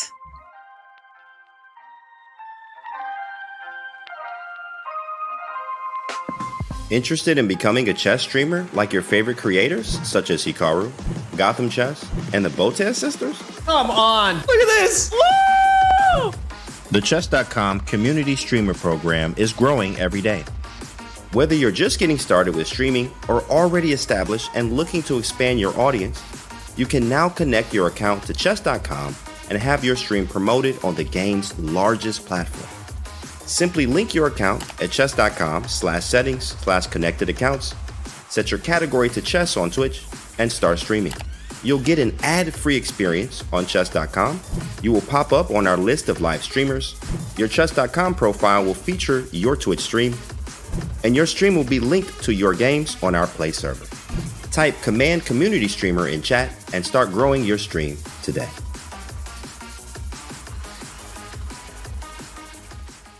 I really love watching games by top female players and studying their games from the past. And I think that's like one really cool thing that the chess community could do more of. I know my friend Luciana is publishing a Chessable course on some of the great games by the early world champions, Vera Benchik, Rudenko. And you can learn just as much from these games as you can learn from any game. And yet it does provide inspiration and like adds like depth to our chess culture. So about 10 years ago, I published a book called Play Like a Girl with like tactics by female chess players. And I'm actually redoing that book. And it's so much fun to just like kind of like dig in and see some of the most important tactical themes in chess: decoy, in-between move, pins, double attacks, and to look for like some of the best examples by top female players. So when you hear all these discussions about women in chess, it's great. But sometimes I'm just like, wow, you should just like go study some Muzuchu games.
China, the world's oldest civilization, was born here.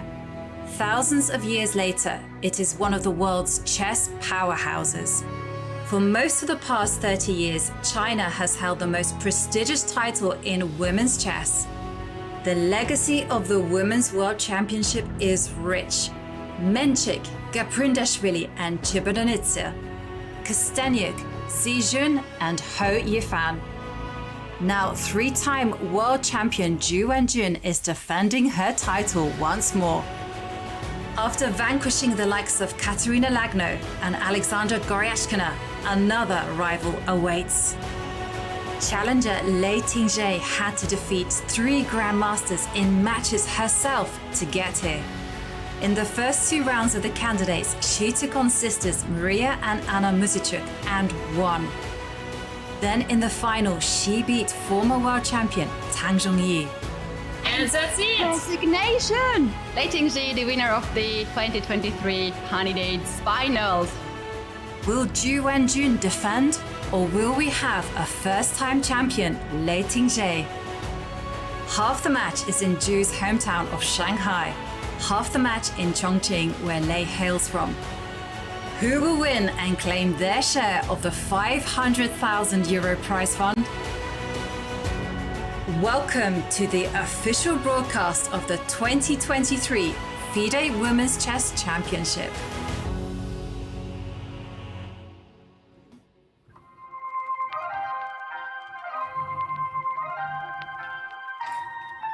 Hello, everybody, and welcome back to the second game of the Women's World Championship 2023. And it's incredible start to the second game as we see Lei Tingjie. She was surprised in the opening, but she has played very precisely, very aggressively, and now it is Wenjun who is on the back foot. Oh, this is brewing up to be an intense game. And Alexandra Kostanek, this is going to be awesome. What do you think so far? Yeah, very impressive play by Lei so far. Not so impressed by Wenjun's play at the moment, right here. But well, let's see what the continuation of the game is gonna bring us. I'm not sure if we have moves. If there were any moves, let's see at the board, because, okay, you know, when the tension is high, we might have some technical hiccups, but as long as we see video picture, we might figure out how the game went. Okay, so Wenjun, she captured on 8. Last time, I think we discussed this position after bishop g4, and I was suggesting the move rook a to d1, but the problem with that move was that black had the possibility to capture on e1, almost like forcing white to capture back with the queen, putting her queen on the open file, and you want to avoid usually those kind of things. So instead, Zhu captured on e8 first, and after rook takes 8, she did play rook to d1, protecting the pawn on d4, because it's a central pawn. You need to care about your pawns and your central pawns a lot. And now, yeah, the ball is in black's court. What is gonna Lei? How is she gonna continue her game? Yeah, absolutely. And we did touch upon this position just before the break, and we were looking at moves such as knight to e4, just to add the pressure onto the queen. And also, now that there is no tension in the center, it is possible to start working on the wings and try to reroute the knight to c4. And as always, you do have to assess whether Black should trade the bishop for the knight with bishop takes knight. So, well, we see in Lei Tingjie, she's been playing very precisely, very aggressively. What move do you think is more in her style? So knight e4 isn't quite possible, because I guess you could counterattack with knight takes d5. But even then, still requires some calculation. Yes, exactly. Of a lot of calculations, I would say. Knight e4. Well, to answer this question, of course, you need to see what's going to happen after that. But I'm wondering, maybe after knight e4, I can just play queen to e3. Mm-hmm. I don't have to, you know, take immediately any decisions. And unfortunately, this rook on e8 is loose. So that is... Yeah, it's a pin, and the pawn on d5 is hanging. And if you protect the pawn on d5, it feels that, like, for example, queen d8, it already indicates that something went wrong if you make such a move, if you have to make such a move. And okay, rook e1 is a possibility, but I think I can just capture on e4, like bishop takes e4, d takes e4, and even knight takes e4 despite the spin. Because I always have this knight f6 idea. If you play bishop f5 or f5, I can play knight f6. And that would be, oh dear. So, yes. So okay, rook d1.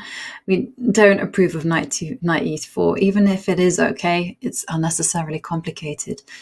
And after all, this knight on f6, it's close to the king. It's defending d5. Let's leave it there. That is not the piece to touch. And I saw that people in the chat did not like bishop takes knight because they said no, bishops are the best. They are very good pieces, but you always have to make sure that they have a purpose. And then other improving moves. Knight a5, knight to a5. When you see the queen on d2, of course you want to attack it, right? If you have a chance. And putting the knight to c4 with a fork and attacking the pawn on b2, I mean, looks like a nice plan to me. I agree. Because sorry, what to I'm do like now? messing around with my arrows. Yeah, and then rook. So if you go in, the first thing that I would do is say the pressure on d4 is gone. So the consequence of that, could I challenge for this open E line? Other moves would be, now that there's no defense on e5, could you now jump into e5? And the answer is no. That would be a huge mistake. Well, the rook on d1 is yes, on prise, right? Of course. So you just simply, take what you're giving to. Yes, why not? I mean, pins, they are annoying exactly for this reason, because you feel like moving away the piece that is under attack, but unfortunately it guards behind itself somebody more even valuable. Okay, well, in that case, it's been an early start to the day. That's my excuse. But I guess you need to control the c4 square in that case. And yeah, but how do you do that? I mean, do you want to play b3? But I don't want to play b3. The whole C line. Exactly. It loosens the protection, and you can just see that a rook can come to c8, and then suddenly these two pieces looking a little bit vulnerable. No, we don't want to do that. But then it is also possible to somehow or other. I really wanted to play rook e1, but I cannot do that without losing rook material. e1, rook takes e1, right? That's the problem. Take, and then it's not clear how white... The pawn on d4 is going to drop, and that's the end of that. We don't need to go much deeper. Well, sometimes they say if you really want to make some move and it seems to you that it doesn't work, it actually might, but you need to understand why. No, I'm just wondering that after rook e1, queen e1, bishop f3, g takes f3, queen takes d4, maybe white can survive somehow, because the knight on a5 is not protected, right? So there might be some ideas connected with knight to b5. What did Lei do? She did play king f8. Remember the suggestion from the chat, king to f8? So our spectators are very, very strong. They are very strong, and they are the ones predicting the future. Actually, our prediction game hasn't been that great. Exactly. Yes. Exactly. Interesting move. It was spotted by chat quite a while ago, but at the same time, it asks white the question: what are you going to play? Because moves like rook e1 not going to be possible because too much pressure on the d4 point. And how does white improve the position? Any suggestions, chat? Since you are so advanced, we have such an advanced chat. Why not to rely on it, right? Please feel free to share your thoughts. We'll be happy and delighted if you help us. I agree with that.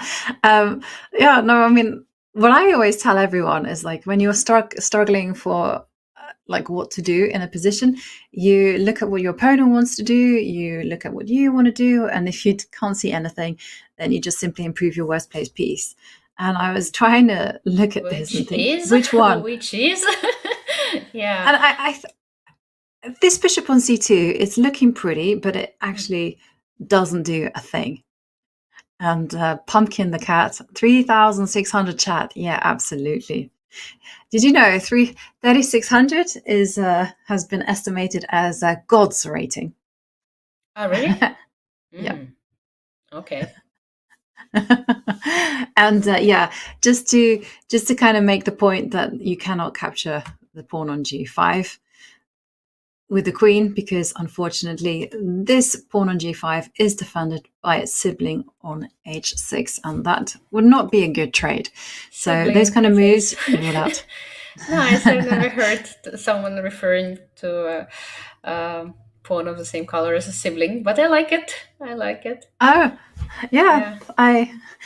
Well, we have some expressions that we've kind of coined in my commentary years, and oh, nice! I love hearing those. These pawns, pawns are like they have no friends, they have no mates, and you never want a pawn with no mates. You got to have some friends around us. Right, And you've 4 got in a a friend row, in me. exactly. And 4 in a row, they're mean girls after that film, because after all, school bullies. And we also have connect fours. And one of my favorite ones was coined by David Howell, which was like, a knight is a king's best friend. And I feel that this is such an important rule that I told one of my friends who was considering writing a book on defense. I was like, you've got to include that saying in there. A knight is a king's best friend. And he thought about it and he goes, true. And we did have a suggestion from chat, which is to play a4.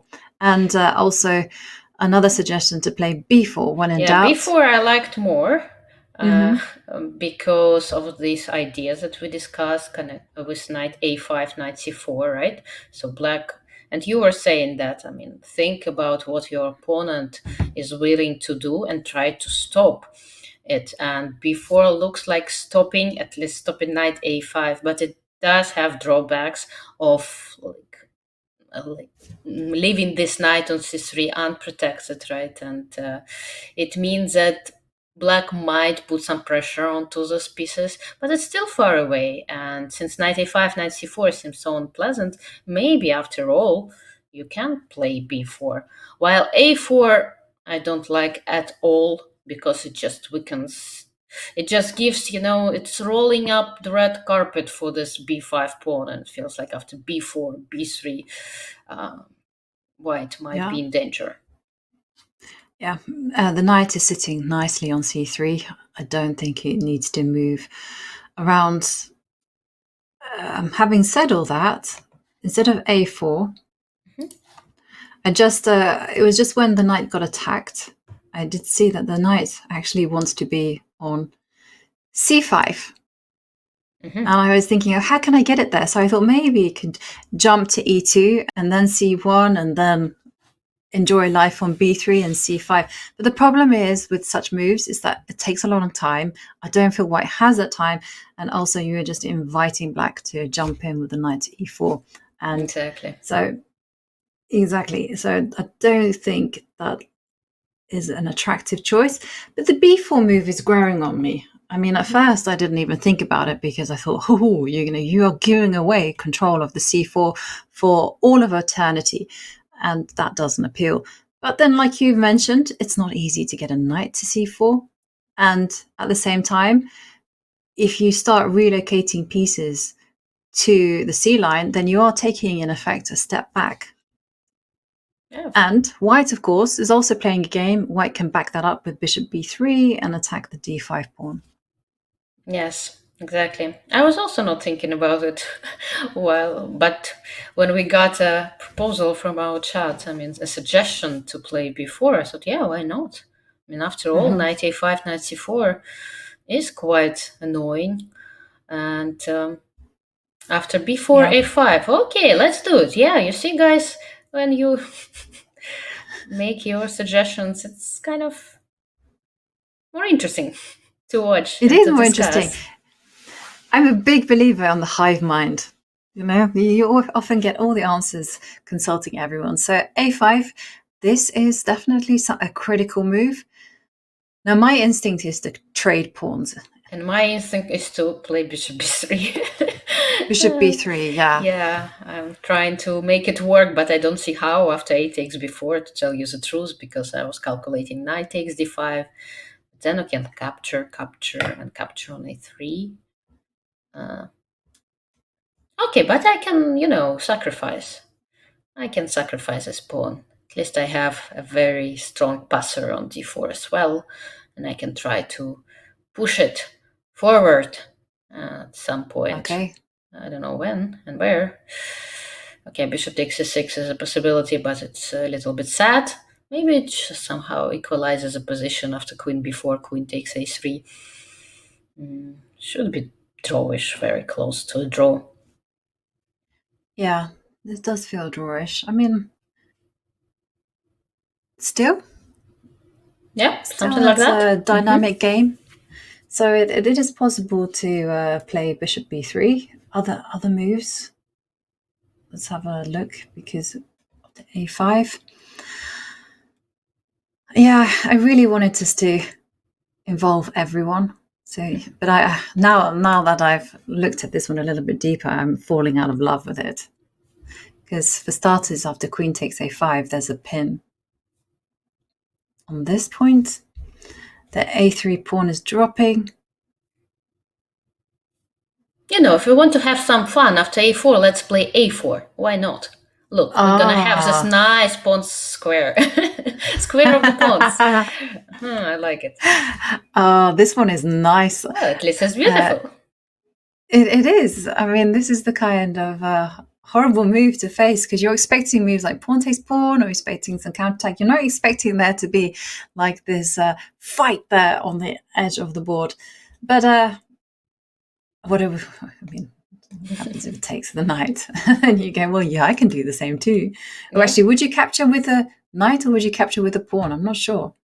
I think with a knight, because if I capture with a pawn, I'm afraid of those two pieces on the c-file getting hit by, like, after knight takes c2, rook c8 or something like that. Yeah. No, knight takes b5 seems safer. Definitely. Then this is the problem after here. You could get hit along the c line. So don't want that. And knight takes b5. Messy position. Yeah, but moving away my knight from the center, I mean, leads to knight e4 as well, right? We have to consider this move. Because, okay, the knight is no longer controlling the square, and the rook on e8 is protected by the king. That's why Lei moved her king to f8 out of knight takes g5 and also protecting that rook in some lines. You know, if you feel like things can go wrong, like for instance, in this particular position with knight e4, where are you going to put the queen? There's no way you want to sit on c1. I see. Bishop takes e4, d takes e4, knight e5. That's the drawback of the king being on f8. And yeah, because I was looking at the moves like queen b2, but I was like, too slow. Okay, so knight, nice. And so obviously this is going to fail to knight to d7. Yep, fork it is. And that's a check. And, the king shouldn't have been on f8. No, it should be on g8. But okay, so even after bishop b5, knight e5, it's still anything can happen. Okay. I think Drew is about to make her move. Well, at least her posture. Okay. From what I try to read, from players' gestures, body language, it would be very nice to listen to some specialist in body language, what exactly those gestures mean and might mean, at least. And yeah, it would be fascinating. I think there's some. I think some players give it away, but others really, they play act, and others don't give anything at all. Like there's a famous meme with Ding Liren, like when he's happy, he's winning, and he's exactly the same as when he's losing. My mom Wenjun, you can read. My mom used to say yes about it. I'm sorry, yes. That she can read. She can evaluate the position. She can understand what's going on just by my gestures and posture and body language, because she doesn't play chess at all. And when she was looking at me, she said, okay, I knew that you were losing, or I knew that you were winning somehow. And probably that's because she's a mom. I mean, not because of my body language or revealing too much of myself. No, I'm not so good at telling from afar whether someone is winning. But it did look like Wenjun was poised to make that move, but now she's taking a step back. She's sitting back in her chair and now in calculation mode. So what is it that she was considering? Well, just wondering. B4, we've seen. Just rechecking sometimes. I see Chinese players before making their moves, Hui Fan including, they try to recheck the moves that they're about to make in their hat, like blindfolded, because it seems that looking at the pieces it's easier to play, but there are also some blind spots that you can avoid by imagining the position like blindfolded. And yeah, I had an interesting discussion the other week with Judith Polgar when we were discussing about like language, about if you speak another language and you're in a country where you speak that language, but obviously it's not your first. I mean, does that have an impact on your playing style? Are you thinking in that tongue? And she said something very interesting. She said she thinks in terms of vision, images. She's not thinking. She's not making anything linguistically. And we do see a move from Wenjun. She moves her queen upwards. And I found that fascinating because all my life I've been talking to myself. And then Judith was like, no. She just like literally Beth Harmon, just looking up at the ceiling, seeing the chessboard. Okay. Well, as long as it works for her, right? Yeah. And how do you think? Are you thinking in linguistic terms? Are you having a conversation with yourself? Never. No. Well, conversation I have only when I, start doing something badly, or like in terms of what are you doing, girl? But no, mostly I just calculate. I just look at the pieces. I cannot say that I'm imagining them in a way like Beth Harmon does, right? No, just simply looking at them. Okay. Very boring. Interesting. Yeah. But I find it fascinating to find like how people think, and whether players who are playing intuitively, whether they're actually having a conversation, or everyone is just simply just like literally going, if I go Queen D3, they go King G7, and then But sometimes when you could step back and look at the bigger picture, some moves become apparent, and then you understand the goals. But I think that I would say that this is far more relevant in strategic positions. Yeah, I wish I could talk more to myself, just to say certain things. Sometimes you even listen to commentators and they are saying, okay, that's the position, like the Carlsbad structure, and the plans are such as such, so pieces move there and there, and it kind of helps you. But when you're in the game, you don't usually, I, for example, don't have this ability, to just say, okay, here we have pawn there and there, that means that the knight should get to e5. It actually might help finding the right moves. And I tell myself that I should put like more attention to those ideas and trying to put them into words. For example, okay, sometimes you know them, right? That if you have extra material, you just try to exchange pieces. But still, you miss them sometimes just because you don't pause and you don't talk it over to yourself, and you don't like emphasize in words, not in moves. So, it's interesting. This is kind of a thinking that became apparent to me when I was listening to some podcasts, and they were saying in business it's like super important to zoom in and then zoom out, and constantly reevaluate. It's like you were mentioning that your husband, a very strong grandmaster, was saying that after every pawn change, he stops and says, well, hang on a second, let me evaluate the position. Let me ask myself what has happened next. And talking about pawn moves, one has just appeared on the board, which I was not expecting. So let's have a deep dive into this.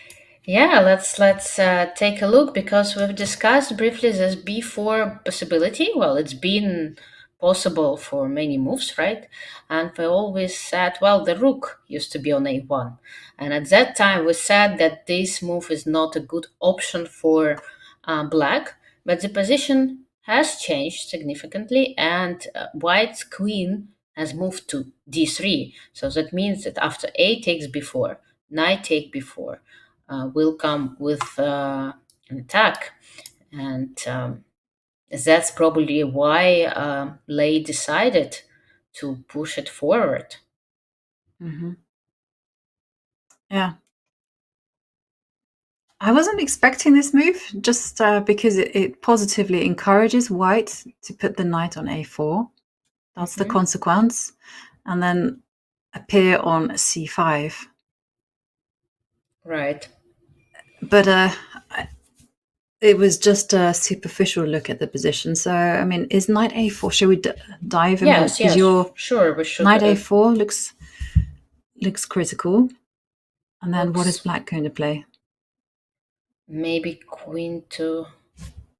I try to evaluate the position, the end game after queen to b5. Because usually I don't want to make moves backwards, or at least I don't want to. And did she play? Yeah. So the position is on the board. Knight a4. She played very fast. Okay. Okay. Very quickly. So it is kind of relevant, and Lei, yeah, is about to make her move. Yeah, again, when you play b4, of course, that means that you calculated knight a4 and you. Okay, we're reaching the queen with knight, queen b5, yeah. Queen b5. Well, let's have a look, because I didn't quite understand. I couldn't evaluate the position after queen takes b5, a takes b5, knight c5. And let's say capturing on a3. And for a second, I was even, liking this position for white, but now I see some tactical ideas connected with knight takes d4 and rook c8, maybe including bishop takes f3 first. Can it work? Like bishop takes f3, g takes f3, knight takes d4, and rook c8. Then I believe knight d7 is possible. Yeah, knight d7 and it looks possible. like a good way to avoid troubles with white, because after knight takes d7, I can either just take on d5 or even play bishop f5. Bishop f5, there is rook c1 unpinning, so probably I have to take on d5, yeah. Yeah. Rook takes d5, and we will see. Well, if the game follows this path, we will see another very well played draw. But queen b5. Let's go back. So queen takes b5, a takes b5, knight c5. Are there any other moves? Because bishop takes f3 was very direct, very forcing. And of course, black does have at their disposal a developing move. So for instance, you could put the rook on a8 first. You could put your rook on c8 and start undermining this knight. But here it seems that rook e2 is a very strong move. Of course. Even without capturing on a3 first, because after knight c5, it seems the lines that I suggested is a mistake actually, because rook e2 and white is in trouble, because the pawn on b2 is hanging, and if you protect the bishop like by playing rook c1, then the pawn on d4 is hanging, right? Bishop takes f3, knight takes e4. And that means that, okay, well, maybe it is a draw, but white has to be careful, because you see, careless decisions such as queen takes b5, knight c5 just leads to a complete disaster for white. Yeah. Wow. Yeah, quite unexpected. It is very unexpected that rook e2 was going to be so powerful. So, but then again, they do say that the rooks belong on the 2nd and 7th row. So exactly. It is a very tense game. And I somehow or other, I do kind of agree with chat that the game will end in a draw and then both players will be happy, because it has been an exceptional game so far. Queen b5 and a big decision on the board. So the queen takes queen is a very natural continuation, and also then just putting the knight here, also again as natural as you can get, but this would be all a mistake because of rook e2. So no queen takes queen, that's an inaccuracy. But then what else are you going to play? Maybe knight c5, maybe a takes b4 immediately. Something like that, I believe. Just trying to wait for black to exchange the queens. But then after this move, I would be nervous. Yeah, exactly. But who knows, maybe, maybe even queen to a3 might be the key to release the tension. Yeah. Once again, it's because of this king at f8. Whoops. To ease you. Yeah. But by the way, I just checked, but it seems to be the only move. I mean, queen to a3. Queen a3. All other moves are just bad for white. It felt really bad for white. Right. So instinctively, I didn't like it. So with queen a3, okay, it saves the game and it's more than enough. King will have to take a step back, and white's pieces will, once you've taken care of his bishop, just come to c5. But okay. So is a takes b4 the best move? I don't know. Knight c5 and another move, knight c5, looked good.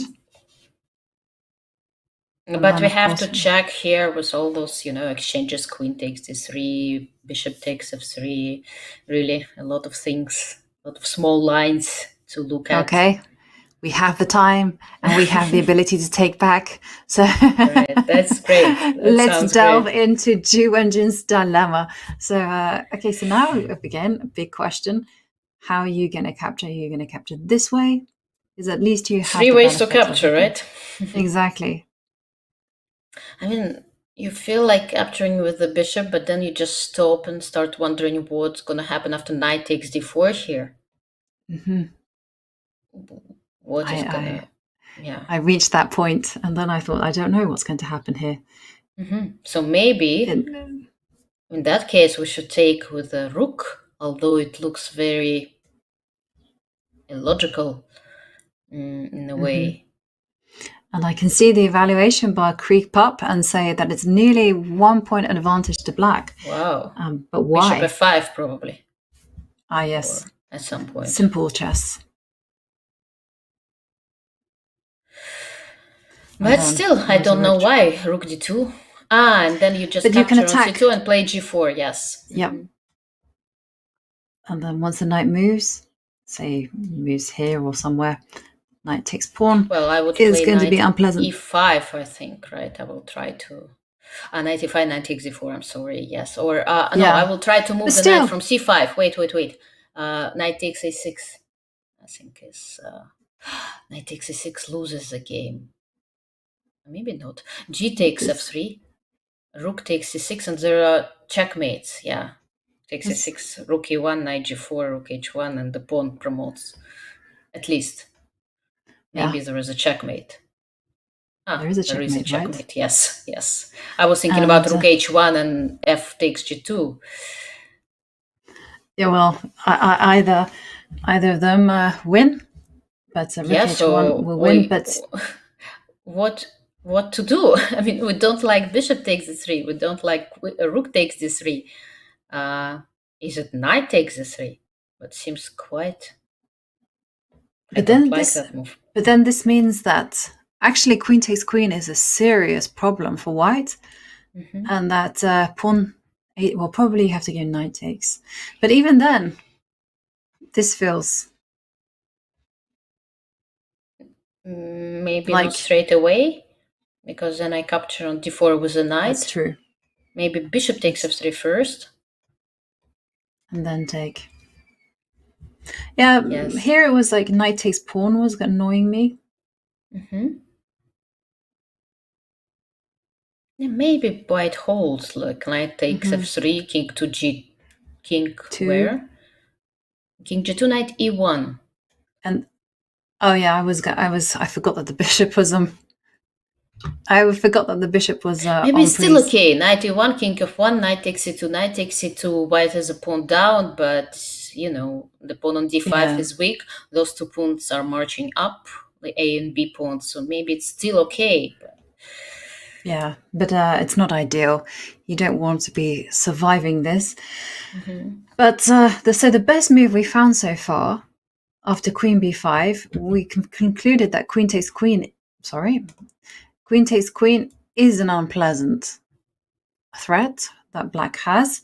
So maybe the best way to kind of clarify the situation is to play pawn takes pawn, and then knight takes pawn, and then swing the queen over and proudly say pinning is winning, but please don't take that rule to heart. Right. It's just a phrase we all use. I remember I had a friend who said to me, but you say pinning is winning all the time. And I was like, yes, we do. But I would be I'm so sorry. worried. Even after queen to a3, I mean, king g7. And what's next? What to do with this bishop pawn c2? Where to go with it? Yeah. Where to go? That is the question. But if you take a step back. Well, there is always this queen e2 in the air with bishop takes f3 or after bishop takes f3, because right now there's going to be rook e1, I believe. Yeah, let's put that up. Because rook e1, I think you get. Although it's still dangerous, right? You can capture on e1. Yeah. Exactly. You're going to have problems on the back rank.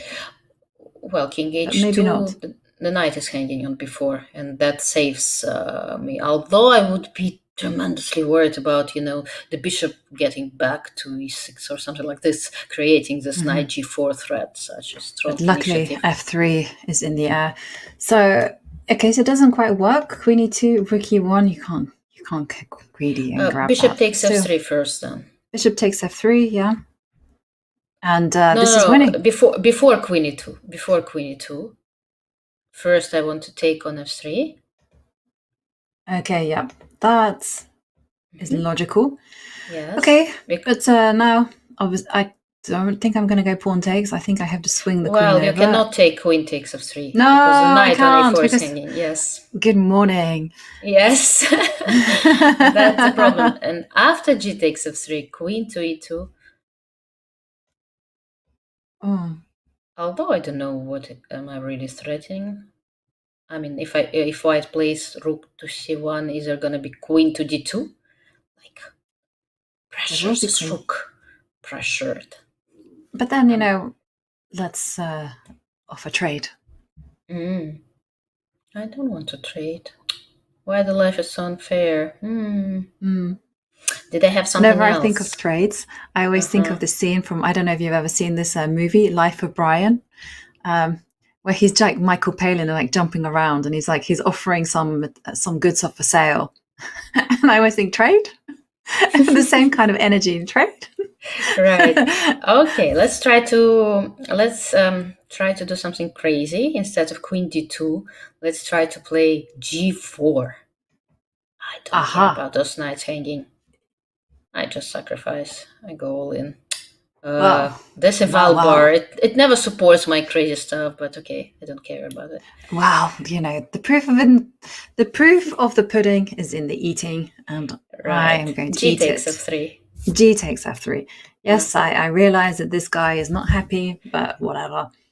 It can. Unfortunately, the pawn is not on h5 because. That's well, you have some threats, right? Yeah. If your pawn had been on h5, then you would have a nice old. And after knight c3, I would be winning. After queen e1, knight g4, and rook h1, checkmate. But yeah. Right so here. Let's construct that one. So just in case.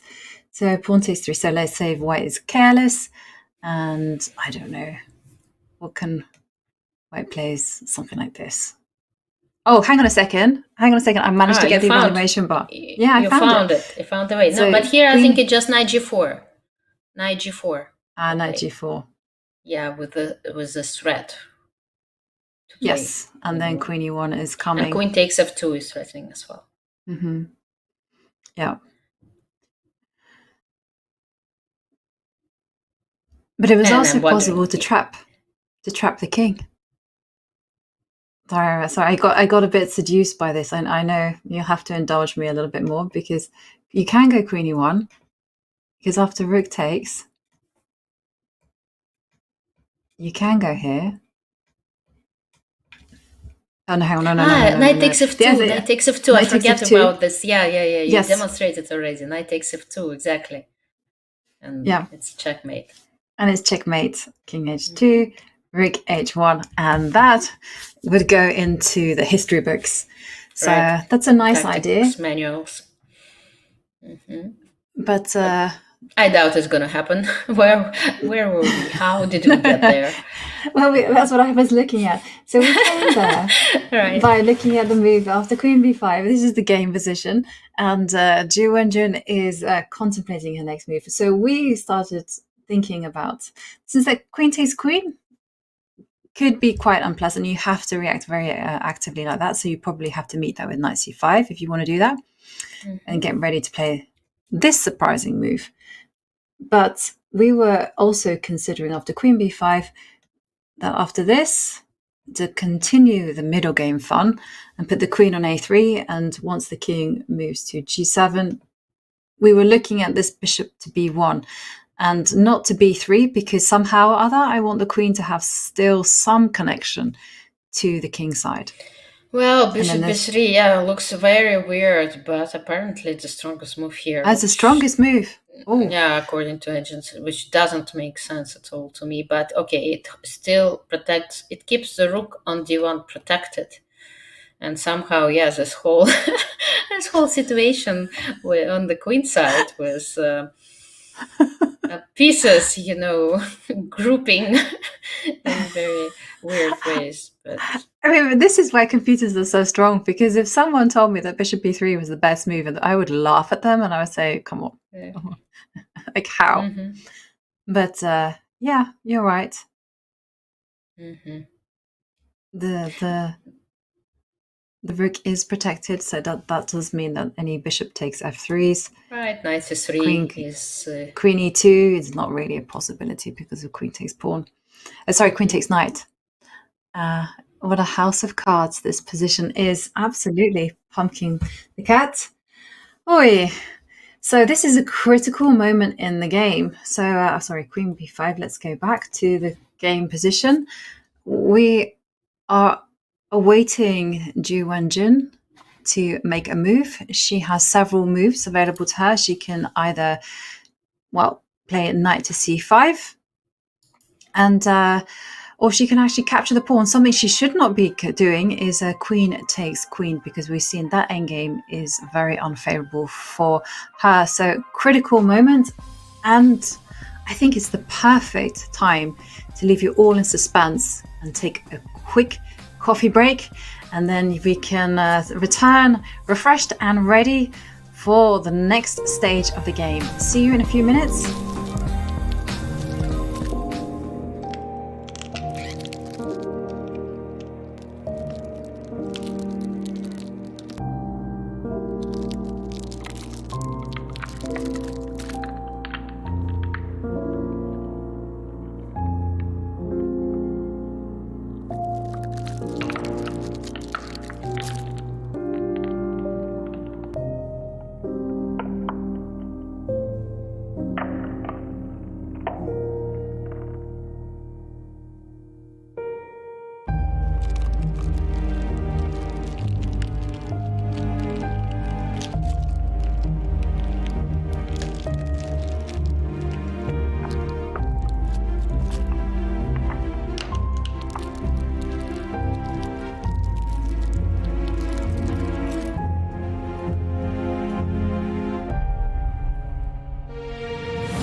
Hello, everyone, and welcome back.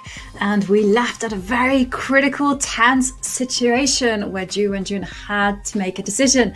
And well, it was so tense, it was so critical that somehow it affected Alexandra's internet connection, and she's gone off to restart her router. And hopefully she will be back with us soon. But this was the moment that we left. And we left at the kind of situation where Queen was on b5, and Wenjun had a dilemma. Should she trade with queens? We had concluded, no, don't do that one. Or should she go pawn takes pawn? Or should she play the more calm knight to c5? We weren't entirely happy with all of those choices, but in the end, it was pawn takes pawn that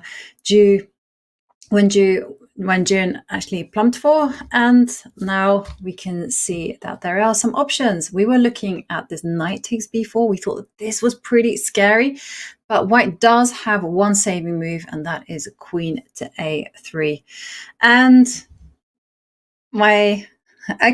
since my second host has, she's gone to fix her internet issues, it's also now the perfect time for you guys at home, a chat, to be also involved. Send me your suggestions, send me your questions, and we'll try to answer everything that we can. It's a one-time opportunity, you know. And it is true, as we can see chat saying there, that both sides need to now defend two isolated pawns, two no mate pawns, as Simon and I like to say. Simon Williams, Ginger GM, he's a big friend of mine. So yeah, these guys, no friends, and they are targets. Definitely need to protect those. But what else? But here is concrete stuff, because it's not also possible. It's not just that black can play knight takes pawn. Black can also have another move at their disposal, which is queen takes queen. We need to calculate this and figure out what is happening here. So for instance, you can capture with a rook, you can capture with a bishop, and I suspect that bad things are going to happen to you if you take your rook off the first line, because suddenly, just like the Lionel Richie song, you find out you're not in love, but you might have problems along the back rank, because a rook can get there, and that could be the situation. And this rook is a nuisance there. And Pumpkin the cat asks me, why the little hat? Now, it's a little bit of an embarrassing story, but I tell it anyhow. It was, I joined Twitter a long, long time ago, before anyone had their names. And I was there in South Africa alongside my other good friend, Grandmaster Stuart Conquest. And we were trying to think up names that we could use, handles for Twitter. We were like, no one is going to use their real names. And so he came up with Stu the Fox, and I was like completely flagging here. I could not think of a single thing. And so at that time, I lived in a place called Lillehatten, and that translates into the little hat. And that's how I became the little hat. And ironically enough, I've heard some streamers refer to the c3, d4, e3 pawn structure as the little hat. So it all works well in the end. And yeah, I'm not sure about this position, rook e1, allowing the rook to, because the king comes to g2 and knight takes b4. I don't know. It feels shaky as anything. I'm not entirely keen about this. I think you have to have nerves of steel to go into this, and then maybe the rook comes down to d2. So in conclusion, when it comes to endgames, base it on activity. Don't base it necessarily on concrete lines. Just think, am I going to be active here, and go for the simpler choice. So after queen takes queen, I would, without a shadow of a doubt, play bishop takes d3. Also, it has the advantage of hitting the a6 pawn. And, well, big question. How is white and black going to continue? So is black going to play knight takes b4? This is like the first move that comes to mind. But then, you know, white can amp up the pressure, maybe with the bishop coming to f1, still pressure on a6, or even go knight c5 and say two of a kind are better than one of a kind. And it's actually a kind of a common conception I have heard it mostly in South American societies that two of a kind is better than one of a kind. And two bishops, of course, work better than two bishop and a knight. But the saying is true of two knights. And they were saying that to say this, you take with the knight. And the point is that this bishop and this knight can only travel on the light square complex. They can only be really good on those squares. Meanwhile, these two knights, they're flexible. They can go to dark squares. They can also look at light squares as well. And as Lei Chen TBT says, knights are hard to coordinate for real. Well, in that case, they are easy to coordinate if you give them posts. If you don't give them posts, then I agree with you. They can be kicked away left, right, center, backwards, and the backward knight is not good. So mark my words, you don't want to be going on journeys that take your knights backwards. And no, I was wondering whether I had the amazing Grandmaster Alexandra Kostanik with me. You there? No, not quite. She's still working on resolving the internet issues. Sometimes chess has a very magnetic effect. So again, keep those questions coming, and let's dive back to the current situation. Pawn takes pawn on the board, and it's now a big decision for Lei. What is she going to do? She has 22 minutes left. Still 15 moves to be played. So this could be translating into moderate time pressure in the sense that you won't be able to give enough energy to those critical moments later on in the game. And by those later moments, I specifically mean around move 35 to 40, because if you let the action happen then this is where players tend to make a lot of mistakes. And I personally kind of like knight takes b4. I wasn't necessarily completely buying into this position. Queen goes a3, only move. Put the king on g7 just to cover those squares. And best move is bishop b3. But bishop b3 is such a difficult move to play. Well, Vex asks a very pertinent question. How much pressure does the clock put you in these kinds of situations? It's a lot. It really is a lot, because you will have one eye on the clock, and also you know that critical decisions are coming your way as well. And then when you add on to that you are playing a Women's World Championship where you are the only two people on the stage, and you're back, Alexandra. Yes, I'm back. You see those technical issues. For some reason, electricity just went off for a very slight moment, but that meant that my computer was shut down and the whole internet thing stopped working. So very funny. Yeah, but I'm back, hopefully till the end of the game. And what happened while I was absent? Well, just one move has been played, and it was pawn takes pawn. And now I was talking about the decisions that Lei Tingjie has to make. And she only now has 20 minutes. She's gone into deep thought because she can play knight takes pawn, which is the line that we looked at, that we thought was very, I wouldn't say promising, but does pose problems to white. So we were looking at this line, and say the king moves here, and that white had to find this funny looking move. Right. And somehow or other, this clumsy construction is holding some Tetris stuff, white. Right? Yeah. I mean, come on. But it works. But there is another possibility, which is actually to play queen takes queen. And again, I feel that this is dependent on Lei's mood. Is she going to, and bearing in mind that the clock is ticking down, critical decisions are going to wait her in the future, she should capture with the bishop, I think, hands down, because I did not want to allow the rook to e1.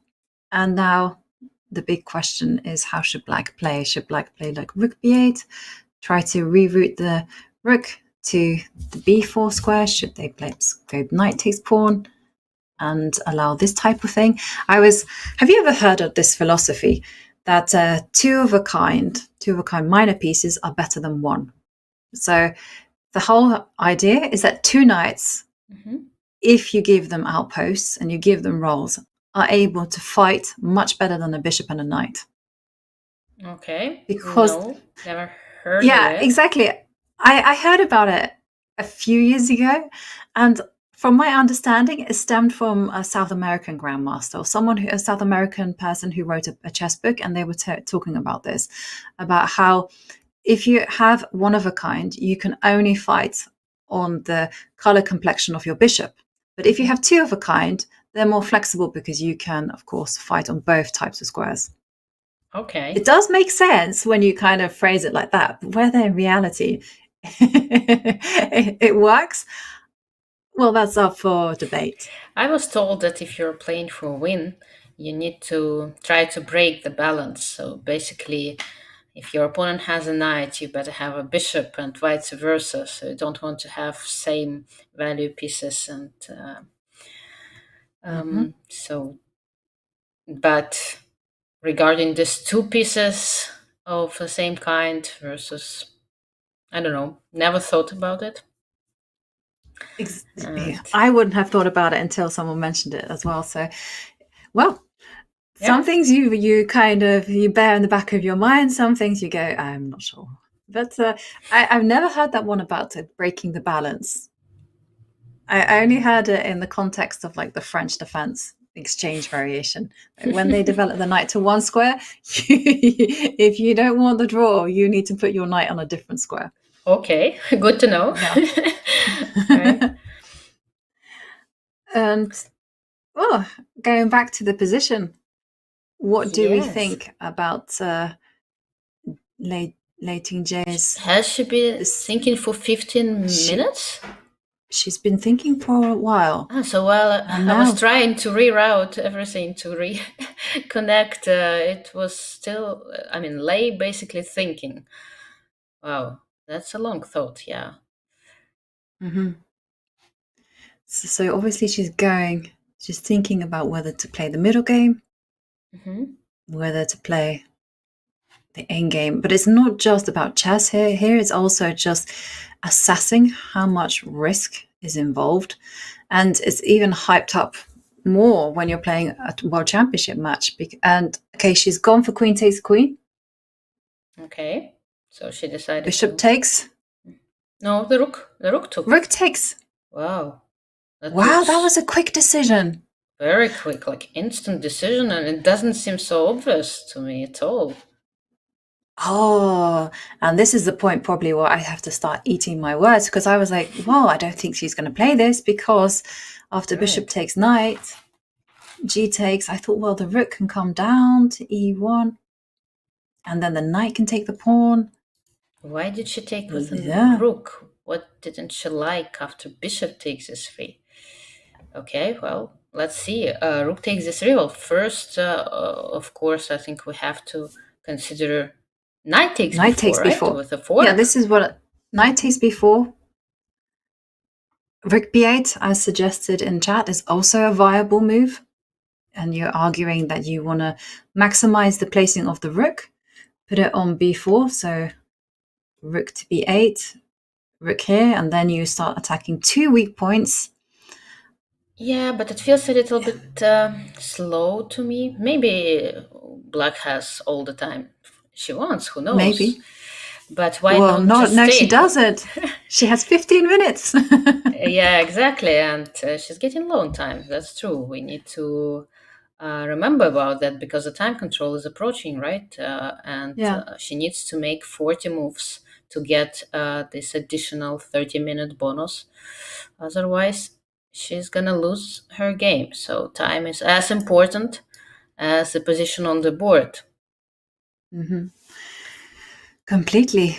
And she will be getting a 30-second increment before. Yes, for me it's very hard to imagine, even trying to analyze and think about some other moves than just capturing with a fork. And it seems so tempting and so natural in a way. And when you're just 15 minutes for like 30 next moves, why to try to, make things more difficult than they are?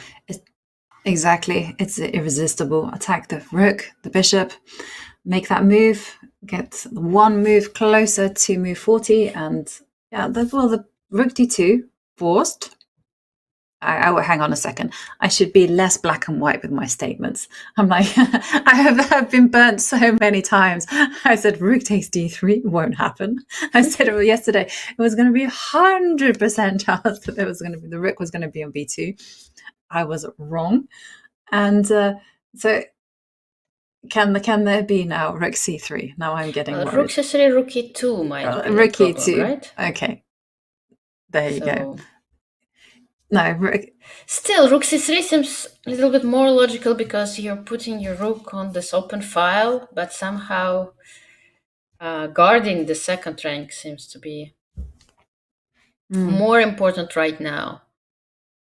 Yeah, for me it's not natural. Rook d2 is not natural at all because you're like keeping your rook behind your d pawn and your rook guards the bishop, and we discussed already that rooks are more valuable, they dream bigger, they want to be on this open file. So but maybe you kind of almost obliged to make this sad looking move. And she's getting ready. She makes it. Yeah, she makes it. She does make it. And okay. So what now? What now? Is black gonna take the bishop, or is she gonna take the knight on f3, or is she gonna play knight e4, or maybe something else to consider? How do we evaluate this endgame? Because, well, we got an endgame. Yes, one move that I would strike off my list is knight takes bishop. Even though you do get a bishop, I feel that the cost in getting it has been it's too much. You've allowed white to immobilize the rook, and you have ideas of rook c6 in the air, and this knight on a4 does have some good homes. You can go sit on c3 and attack this d5 point. So I would discount that because I feel like activity is such an important concept in the endgame. I don't know. Would you play knight takes bishop or? No, yeah. When you now talked about not taking it, yeah, I see the reason why. Yeah. You don't want to waste time. You don't want to improve white's pieces, and I would rather consider moves such as knight e4. But then again, maybe it's not bringing anything like for black, because white can simply play rook 2. Can she play rook e2? She can't play rook e2. Rook e2 is losing, by the way, after knight e4.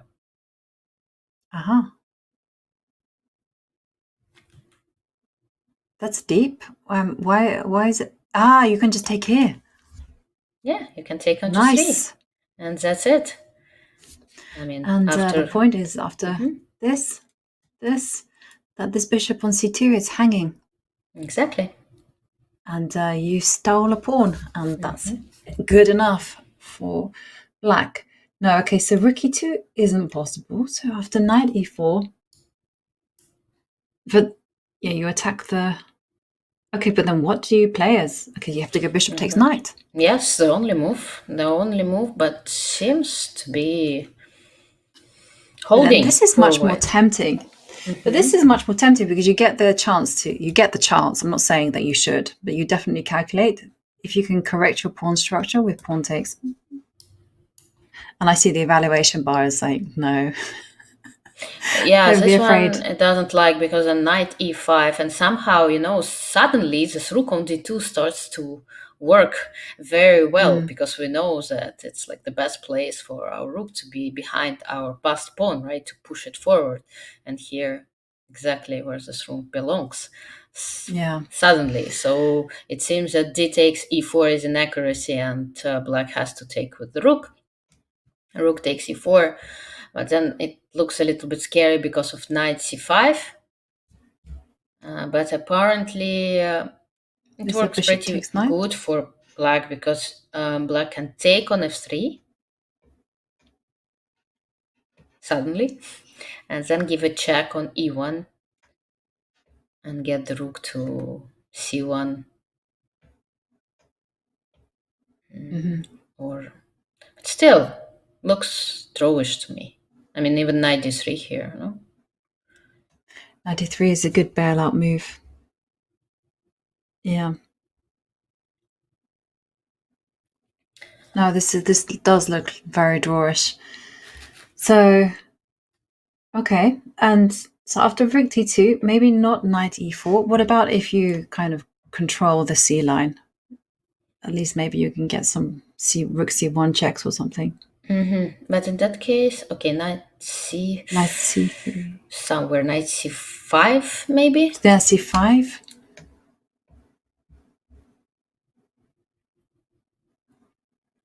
And then if you take on c2, rook takes c2, knight e4, I don't think it that.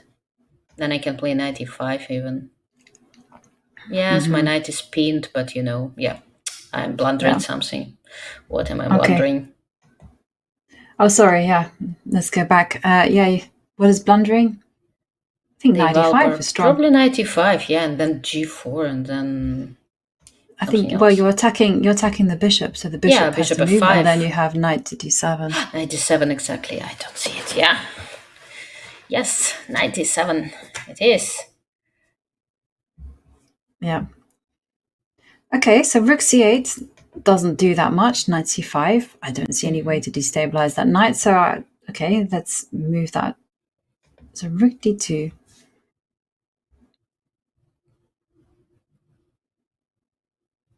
What else? Okay, we discussed knight e4, which seems quite logical and very direct. What about this idea? Okay. Work round the back. Well, king g2.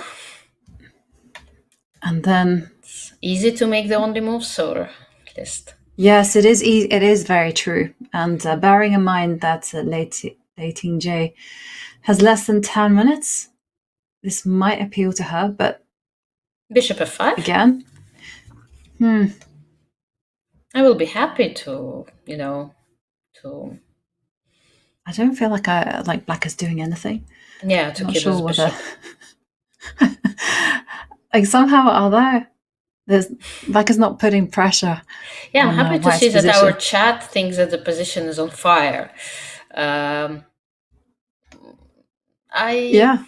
wouldn't really say so for the moment. I mean, for me, the way I see it, white's position, white's pieces for the moment stand quite badly, right? The rook on d2, somehow quite passive, protecting the bishop on c2. The bishop on c2 is under attack. The knight on a4, well, not very badly, but still quite far away. It requires at least one move to get to c5 or c3.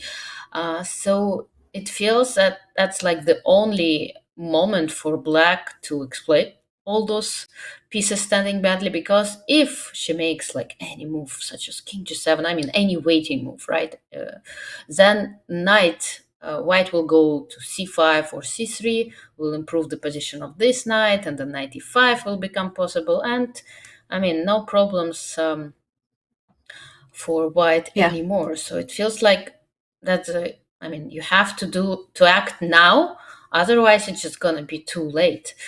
And okay, knight to d7. Yes, actually, I saw that engine suggested this move, but it looks so improbable to me. Knight to d7. And as I can see it, black's idea is just to highlight that, okay, the knight is on a4, right? And you want to move it to c5 or c3. But after knight d7, if you move your knight, for example, to c3, then black's plan is connected with bringing your knight suddenly to c4, knight b6. And maybe after capturing on f3, I'm not sure, but still, this idea of bringing your knight to c4 seems so... Yeah, it's very interesting, isn't it? Yeah, certainly it is challenging. because it's not easy for white to even contest the c4 square. And also with knight to d7, it's an interesting dilemma again for Wenjun. I mean, is she going to try to unravel with knight c5? Does she initiate that set of trades? Because there is the tactical point that after here, I do have some... No, I don't. My bishop on...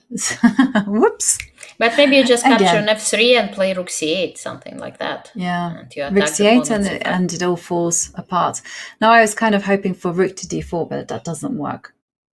So Right. knight d7 guards the c5 square, so that's no longer a possibility. c5 and e5, which is also quite important. Maybe that's why. I mean, she was simply like calculating knight e4. She didn't think it's good enough to keep the pressure.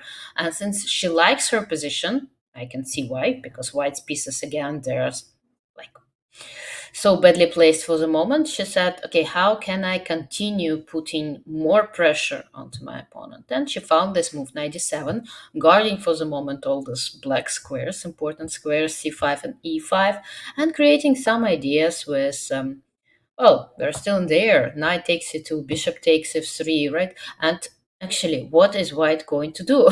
It feels like white is in some kind of Zugzwang. Not quite, of course, just yet, but it's well, they need to make some decisions. I would play knight c3 anyway if I was white, most likely. Yeah, knight. It looks like a good move, but the knight comes to b6. We won't. Knight b6, bishop takes knight. Here, So knight let's try. b6 and yeah, bishop b3 is still possible. It doesn't seem so bad for white, right? I mean, it feels that, okay, pieces are not ideally placed, but it's still an endgame. We have equal number of pawns and pieces, and it shouldn't be lost for right. So No, but still, it's unpleasant, right? Because white will still have to calculate every opportunity knight c4. This bishop has the potential to actually step back and go bishop f5 and try to route itself to a better square. I was thinking bishop here and then try to put a piece into d3, and white's rook still very passively placed. And I was also wondering whether you should take the time out to make one of these type of moves like f6, just to control the e5 square and control this knight circuit. Simple maybe. but effective. Knight d7. Great move from Lei Tingjie. So she used up a lot of her time, but she used it well.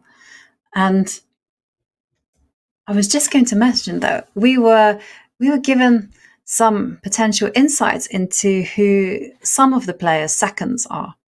So we learned that Timur Rajabov walked in with Lei Tingjie. So we are guessing. We are making 2 and 2, perhaps making 5, perhaps making 4.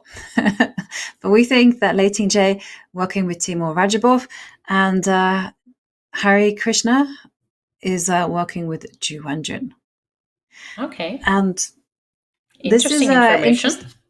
It is definitely interesting information, and it's very useful as well, because obviously when you're studying and playing in the World Championship, you also look to the style of your seconds, you look to their openings, and if you're lucky, you find their analysis online and their games. If you're not, then okay, then it's no big deal. But okay, both. I mean, let's talk a little bit about these players. So Hari Krishna has a very positional style. Have you ever played Hari Krishna before? Indian Grandmaster? No, I don't think I played those players at all. And it would be very hard for me to say. I mean, of course, those are very strong. Both of them are very strong grandmasters. But it's not only about the level of your skills, it's about how you really get along, how you can influence a player during a tournament, and have they worked before, because it all to me as important factors, especially for women's chess. So I don't know whether it's just a one, like a new collaboration, or maybe that means that they've been working on for quite a long time, probably throughout this cycle, preparing for the candidates for Lei, for example, and for two. I don't know. It would be interesting to hear more from the players themselves, but I believe that we'll need to wait till at least the end of this match because, well, usually players prefer not to say many things about their seconds and coaches, not to give up this information easily. Okay, and Wenjun just made her move. What is that? It is bishop to b3. Okay. And it was a move that I saw in our chat. Bishop b3 Exactly. said, simple chess, very good. And well, Lei Tingjie now under 8 minutes to make 8 moves. No, more than 8 moves, sorry, 12 moves. Yeah, quite a lot of moves, but for the moment I wouldn't be so, tense about this a low time on her clock because it's still an endgame and there are still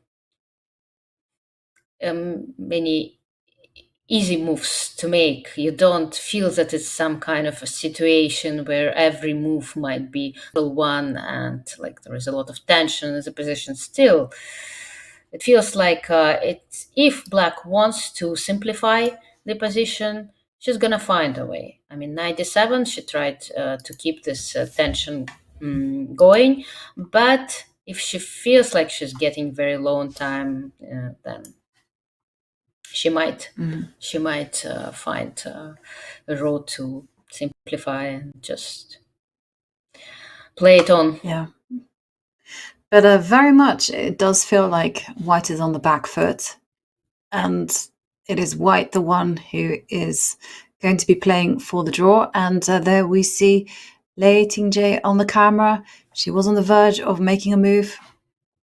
What is she going to play? And what was the move? Is she gonna capture on f3? No, she reached out. She reached out, and then I wonder whether it's, like you say, bishop takes knight, or maybe an improving move. Maybe now is the time to put the rook. Bishop f5. Bishop f5.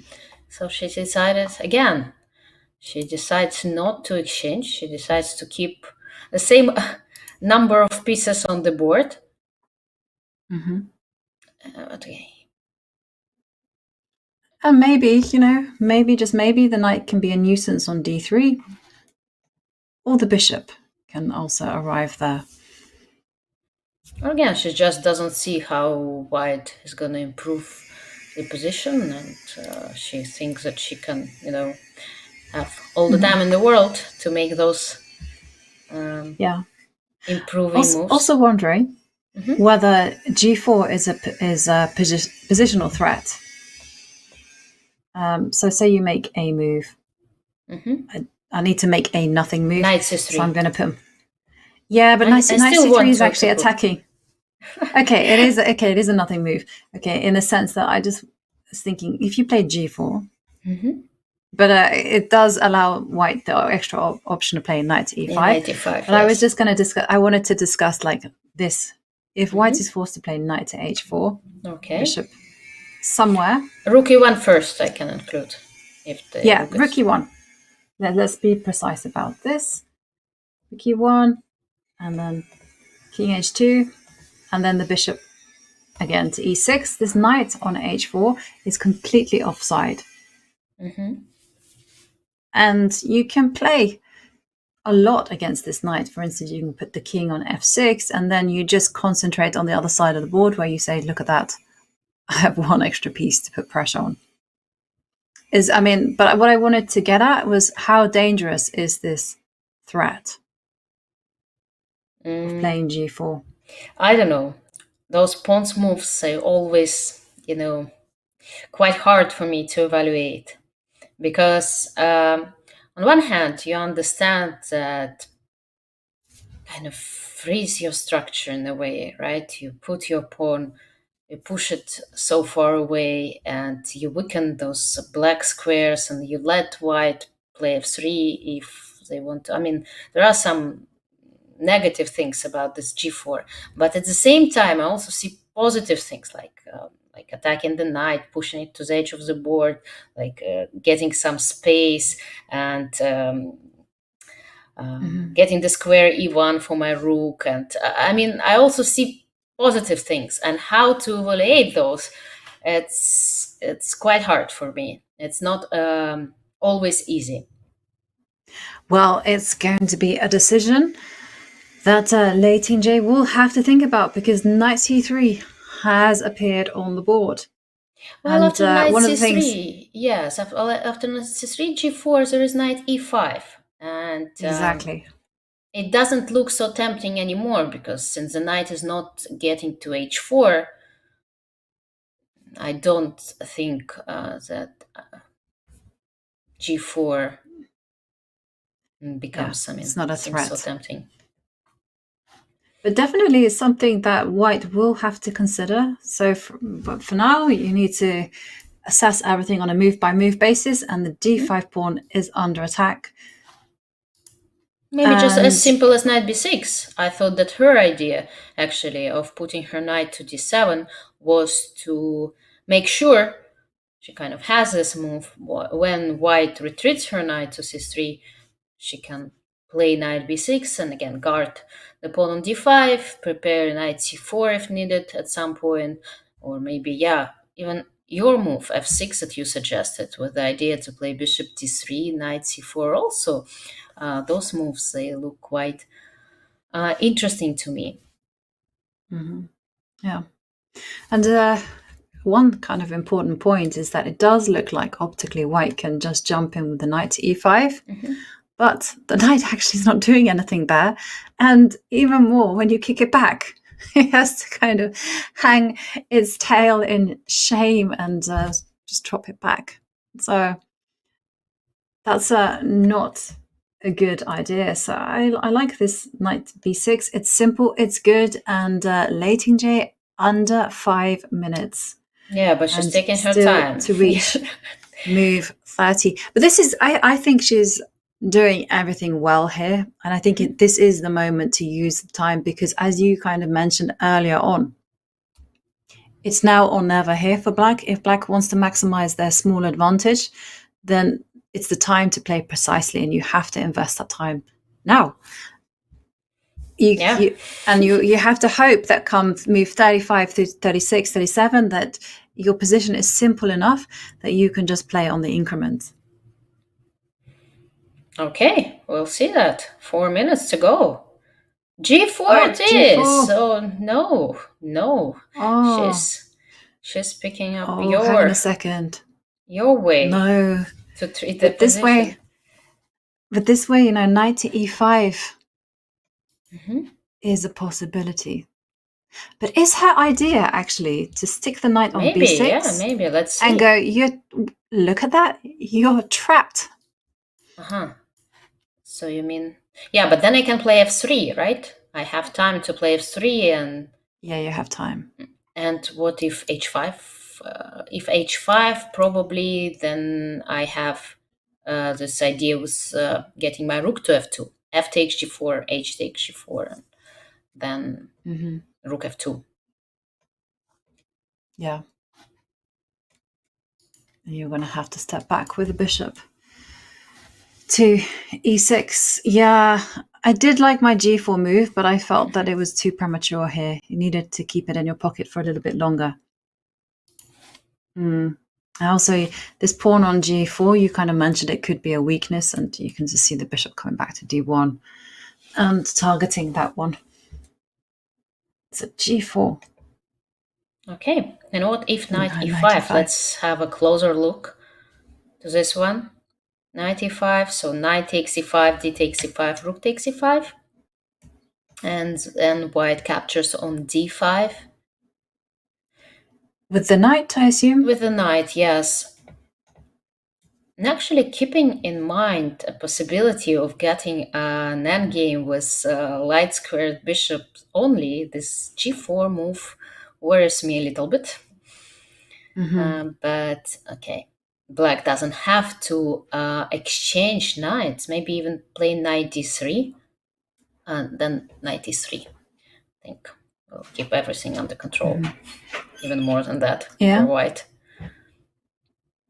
Yeah, because once the bishop moves out of the way, then this bishop will come to c4, attacking the a6 pawn and d3 knight. So no, you can't play that.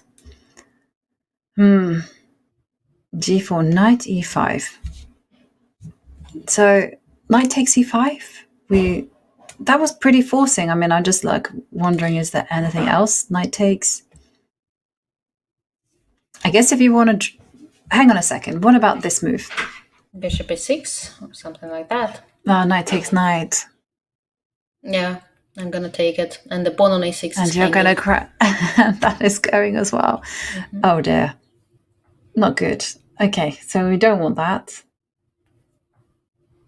I mean, we can see what's gonna happen after knight takes d5. How that's white gonna react after that. Well, I was assuming that rook takes e5. Yeah, we're thinking about rook e1, king h2. But still, and then it looks okay. Bishop e6 doesn't seem to be working. I was banking on this, and then the rook would come defend the bishop on b3. Yes, exactly. So also doesn't seem to be promising much for black. But again, we're not sure if Lei is playing for something more than that, right? We just saw that she had some interesting possibilities, and we assumed that black's pieces were standing a little bit passively. And but being there, having 4 minutes on her clock, maybe she just thinks to play it safe, and she's okay with making a draw with black pieces. And tomorrow is going to be a day off for these players, quite an important one, because they got a lot of useful information for their next games. First two games have been played. And if this position, if this game does finish in a draw, who do you think will be the more satisfied of the two? Well, hard to say, but again, you kind of, for the moment, it seems that Lei is pressing, right? With yesterday with white pieces, she got so many nice opportunities, and today she didn't have any problems whatsoever with black pieces, and even, even she was the one pushing it, and Wenjun is holding it for the moment, but definitely the initiative seems to be in Lei's hands. So she can be very happy with her first two games. She's demonstrating that she's not gonna, sit and suffer and let Wenjun put any pressure on her. She's the one who will jump for any opportunities to put pressure on her opponent. So it looks like it's going to be a very interesting and close match. Yeah, I was curious whether you would think that Lei Tingjie is maybe slightly disappointed, because yesterday, as you mentioned, the game was tense, it was pretty high quality, but when it came to those critical moments, she didn't apply enough pressure to disturb Wenjun. But maybe, maybe it's because of the first you had game. Some moments. And remember how the candidate started for her with such a dramatic loss, right? In a almost winning position, or she was the one pressing definitely in the first half of the game. Then she lost, but she bounced it back. So she doesn't seem to be this kind of a person who gives up easily. Of course, a World Championship match is quite a different story in terms of stakes being high, in terms of this pressure, tremendous pressure of seeing the same opponent day after day. But okay, for the moment, she seems to handle it very well. She doesn't have such experience as Wenjun, who already been there, who played World Championship matches. Of course, still anything can happen at any moment, and we've seen even like very strong grandmasters cracking after one decisive game. So still, it feels to me that we need to see and wait these decisive games happening, and then things will start going faster in a way. For the moment, they're just playing, seeing what they prepared, how their homework looked, what they're planning to do. For the moment, it's still very quiet and very early in the match, but this whole situation is gonna change. Yes, and 95 is on the board. Yeah, and perhaps they came as a surprise to Lei Tingjie because she did make a face, and now we see the knights leave the board. It was quite funny because when you were talking about it's very important to wait and see and be patient on chat, someone just said, "Just move." Exactly, that's what I'm saying about be patient. Inhale, exhale, right? We have discussed those. And now we see knight takes pawn on the board. And again, the question for Lei Tingjie is she simply going to trade off pieces and steer the game to the draw? Bearing in mind, she does have 5 minutes to make 8 moves. Okay, this is not serious time travel. This is not something to be concerned about, especially because the players do get that 30-second bonus time. I like the word bonus time better than increment because increments is a very chessy move. Bonus times, like anyone can get that. And we do see more trades. So it does look like the players are going to be steering the game to a draw. Now it's decision time for Wenjun. Does she play rook takes knight? Does she go bishop takes? Keep the rooks on the board? Is she also now going to become ambitious? Because you mentioned earlier on, and I think it's a really pertinent point, that this pawn on g4 could be a weakness after all. It's gone into waters where perhaps it shouldn't have stepped foot in. And it's on the color of the bishop. Yes, well, unfortunately for white, after rook takes d5, white is not going to trade rooks. Right, she's gonna play rook e1. She might trade bishops, but not rooks, because here white would dream of having, I think, an endgame with bishops only on the board, but it's not clear how to get there. Yeah, it's certainly not clear. I guess the easiest way, if Lei Tingjie wants to bail out, is simply just to go bishop e6 and trade off bishops, and at the same time reinforce all the protection of this guy. They're a little bit out there. They need to be helped. So we'll go back to the board and see how Wenjun recaptures that knight. What are you predicting? I think both ways are possible. Bishop takes d5, since it keeps more pieces for the moment on the board.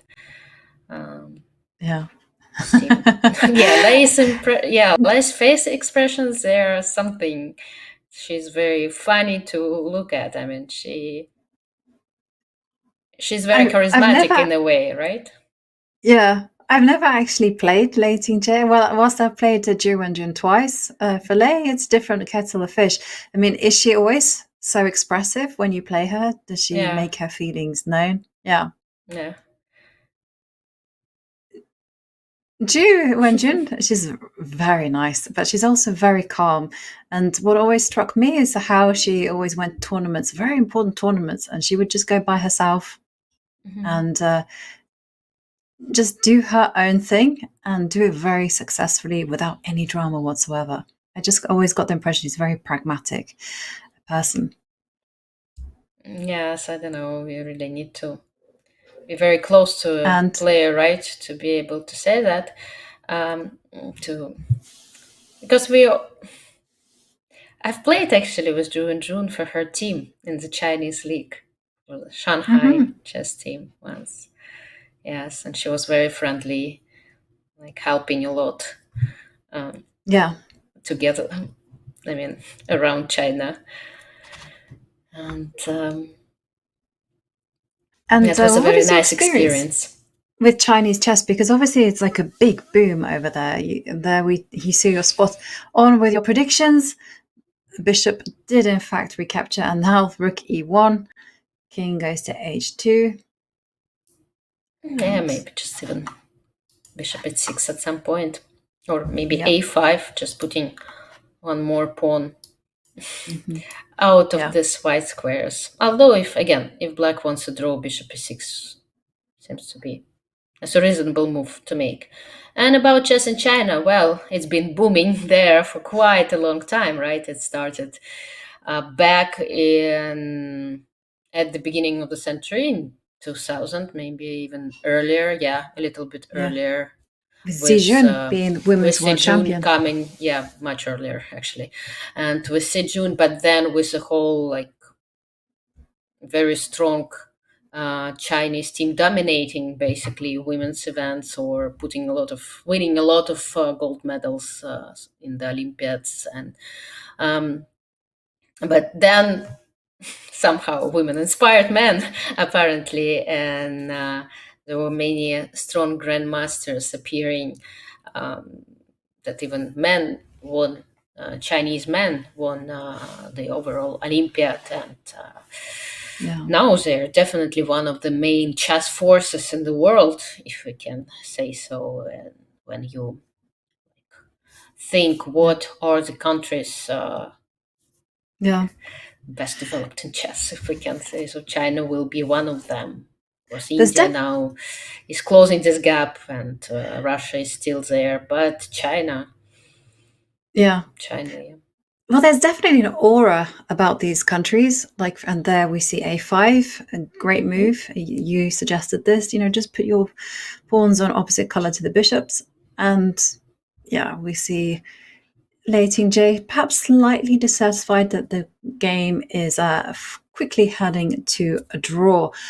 But what I wanted to say about countries and their auras is like Russian, had the Soviet school of chess, and they were always, and whenever you asked someone about it, they would say, what school of chess? There was no Soviet school of chess. But in the West and everywhere else, we were like, no, no, no, no, no. Even the taxi drivers play better chess than the international masters.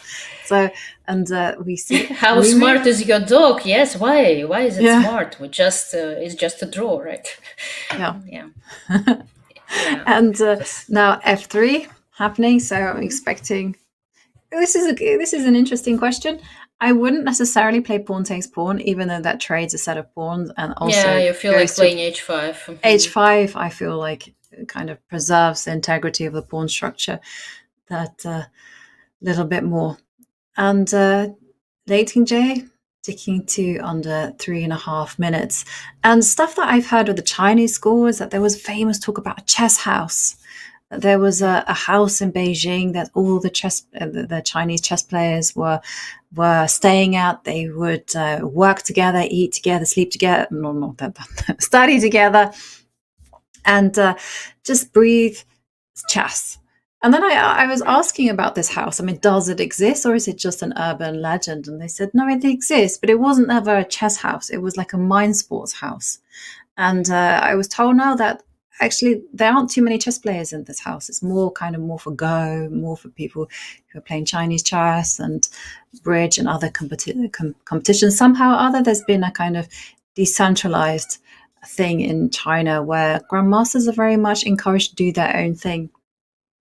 Right, but also talking about these countries that right now are like the leading forces in the chess world, it's as I can see it, it's mostly first of all it's a tradition, of course, right? You have to have like role models, and you have to have possibilities like chess clubs, chess trainers to bring your kids into this world. Because if you don't have a chess club at all in your city or local chess trainer, it would be very hard to like get into chess. And so of course leading countries, they all do have such possibilities for parents to bring their kids into the game.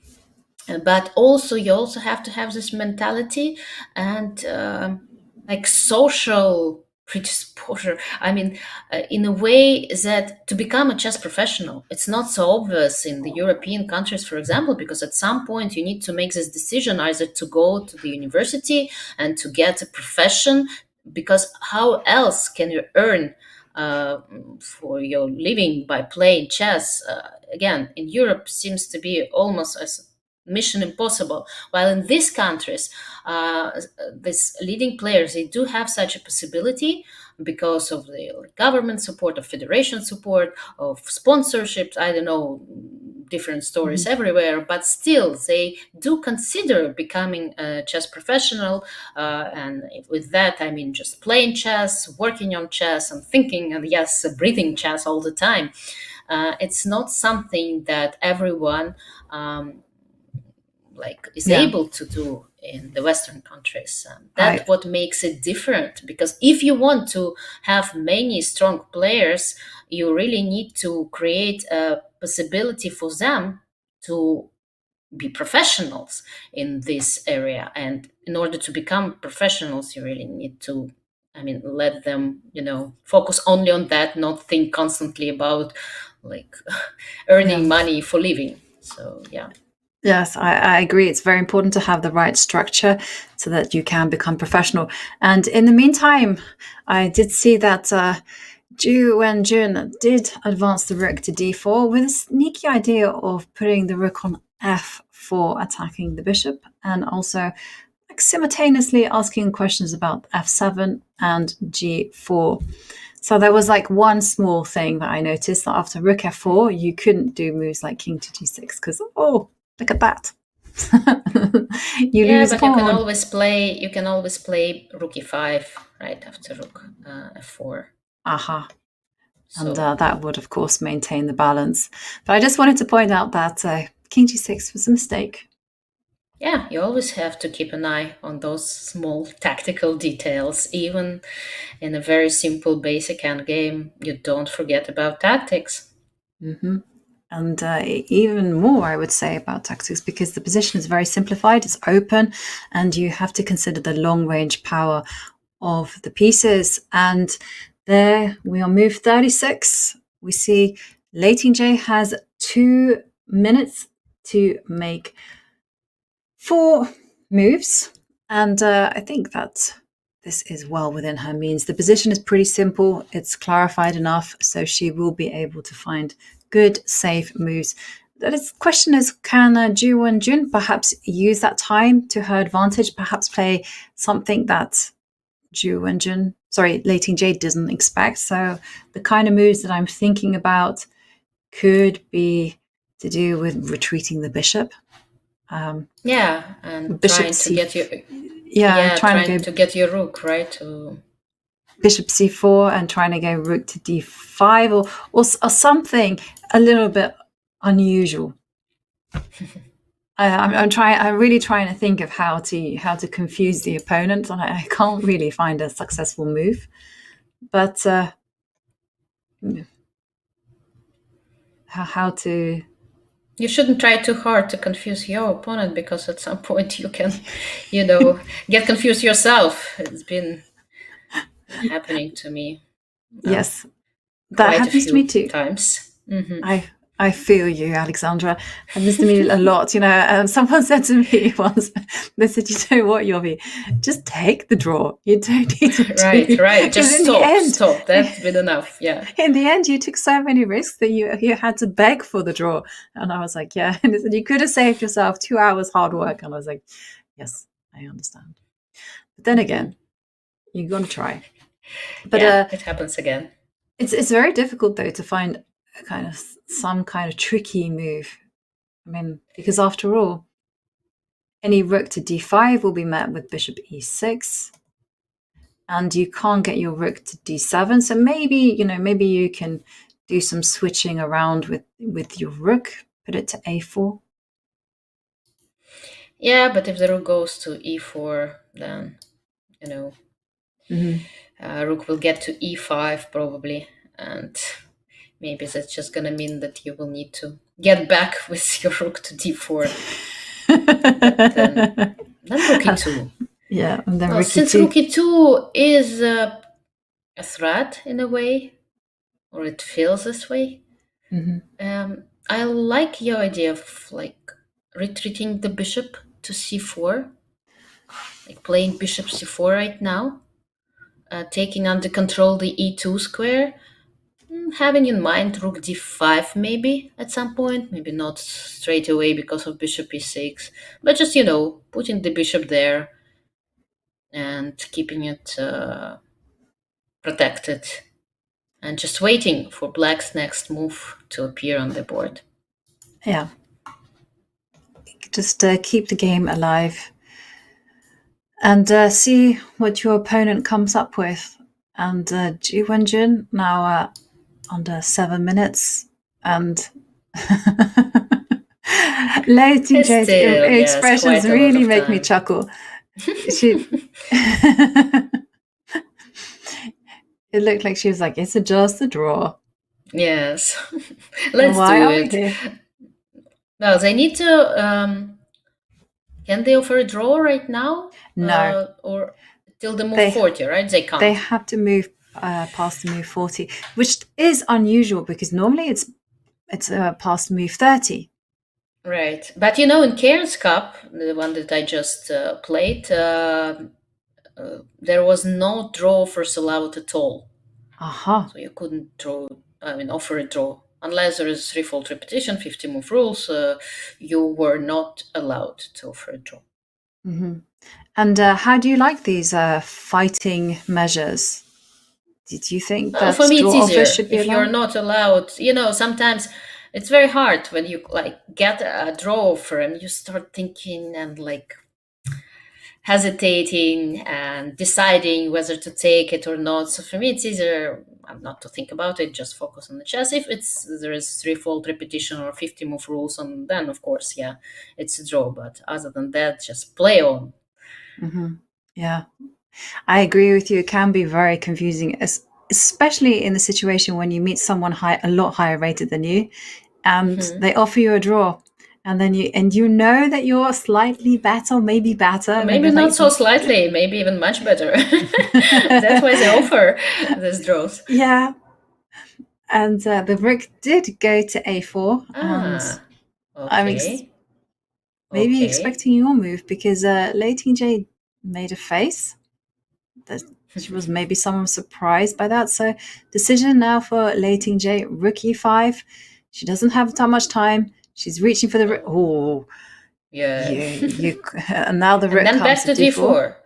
Okay, but that looks a little bit strange. Maybe it's still okay. What's going to happen after rook e2? What does she want to do? Maybe just b3 or what? b3 looks viable. Well, b3, she takes f3. It kind of lets. But then you can go bishop takes f3. You can also go on the counter attack as well. You can go rook a4 and just say, I'm not really fussed about whatever you're doing there. And okay, the rook comes to e1, and that's a draw offer. That's a draw offer. You see, yes. And here we go. Well, they will repeat, and now they can safely offer a draw according to the rules, or can just simply repeat and claim it.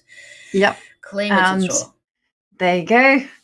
And it is a draw in the second game of the 2023 Women's World Championship between Zhu Wenjun, reigning 3-time Women's World Champion, and her challenger, Lei Tingjie. Oh, very tense game. What are your impressions, Alexandra?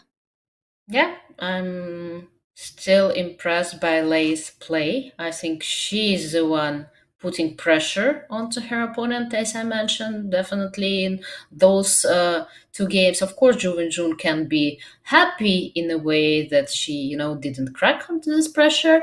But still, if I were her, I would be a little bit worried. Probably would consider changing slightly something in my attitude, in my openings choice, in my way of playing. Yeah. Maybe not. Maybe it's still early and there is nothing to worry for Wenjun just yet. But Lei is definitely on her track. She's putting pressure onto your opponent. And I mean, if you want to make your opponent make mistakes, you just really need to put this pressure on. So I'm very excited about the next games. Tomorrow is going to be a free day for the players and commentators and spectators. But then, yeah, the games will resume. And again, I am waiting for this first decisive game because as soon as it happens, things start to burn and fire appears on the board. Yeah. We're going to see a change in the momentum. And looking at the scoreboard, we have 2 games, 2 draws. And one of the things that you kind of gave me the idea of when it comes to assessing who has the advantage and who doesn't, in terms of opening, I completely agree with you. It is Zhu Wenjun who needs to go back to the drawing board and come up with new, fresh ideas. What she's done so far hasn't worked out, and it's advantage Lei Tingjie there. And when it comes to middle game, I would say that they're kind of quite evenly matched. I don't think either side have a necessary like a psychological advantage there, because we've seen Zhu Wenjun defend resourcefully under pressure, and whereas Lei Tingjie has been the one that has been making a Zhu Wenjun squirm. And when it comes to endgames, we haven't had any kind of endgames yet, which have been like very clearly in one side's favor. So it's just been fizzled out to a draw. So still a lot of work there left to do. But who do you think will be going into the rest day with a big smile on their face? Or both sides can't do that.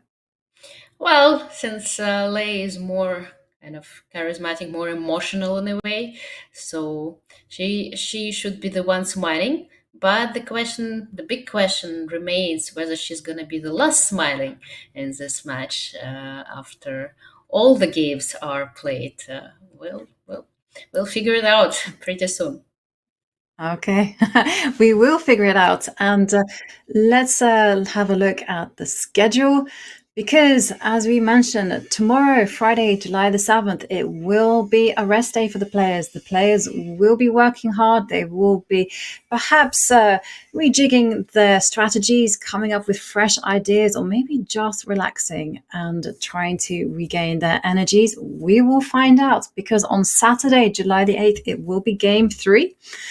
And Zhu Wenjun will have the black pieces. Lei Tingjie once again will put her under pressure with the white pieces. And it has just been such an exciting start to the match. And I know that, Alexandra, you will be taking a few days pause before you rejoin the stream. But I'd like to thank you so much, because it's been a lot of fun commentating the action alongside you. Any final impressions? Yeah, likewise. It was very nice commentating with you, and I'm looking forward to joining you again next week. But I'm taking a weekend off. I'll be following your commentary on Saturday and Sunday, but we'll try to recharge my batteries. And I'm looking forward for another Berlin on Saturday, another exciting Berlin, I must say. And yeah, let's go with that. And I agree with you. It could be Berlin, or Lei Tingjie might surprise us and choose a different opening strategy. I can't wait for Game 3 on Saturday. And finally, I'd like to thank everyone at home for watching, for joining in the chat, and just for your engagement. It's been a lot of fun so far. And just enjoy the day, enjoy the moment, enjoy the evening, wherever you are in the world. Thank you for watching. Goodbye.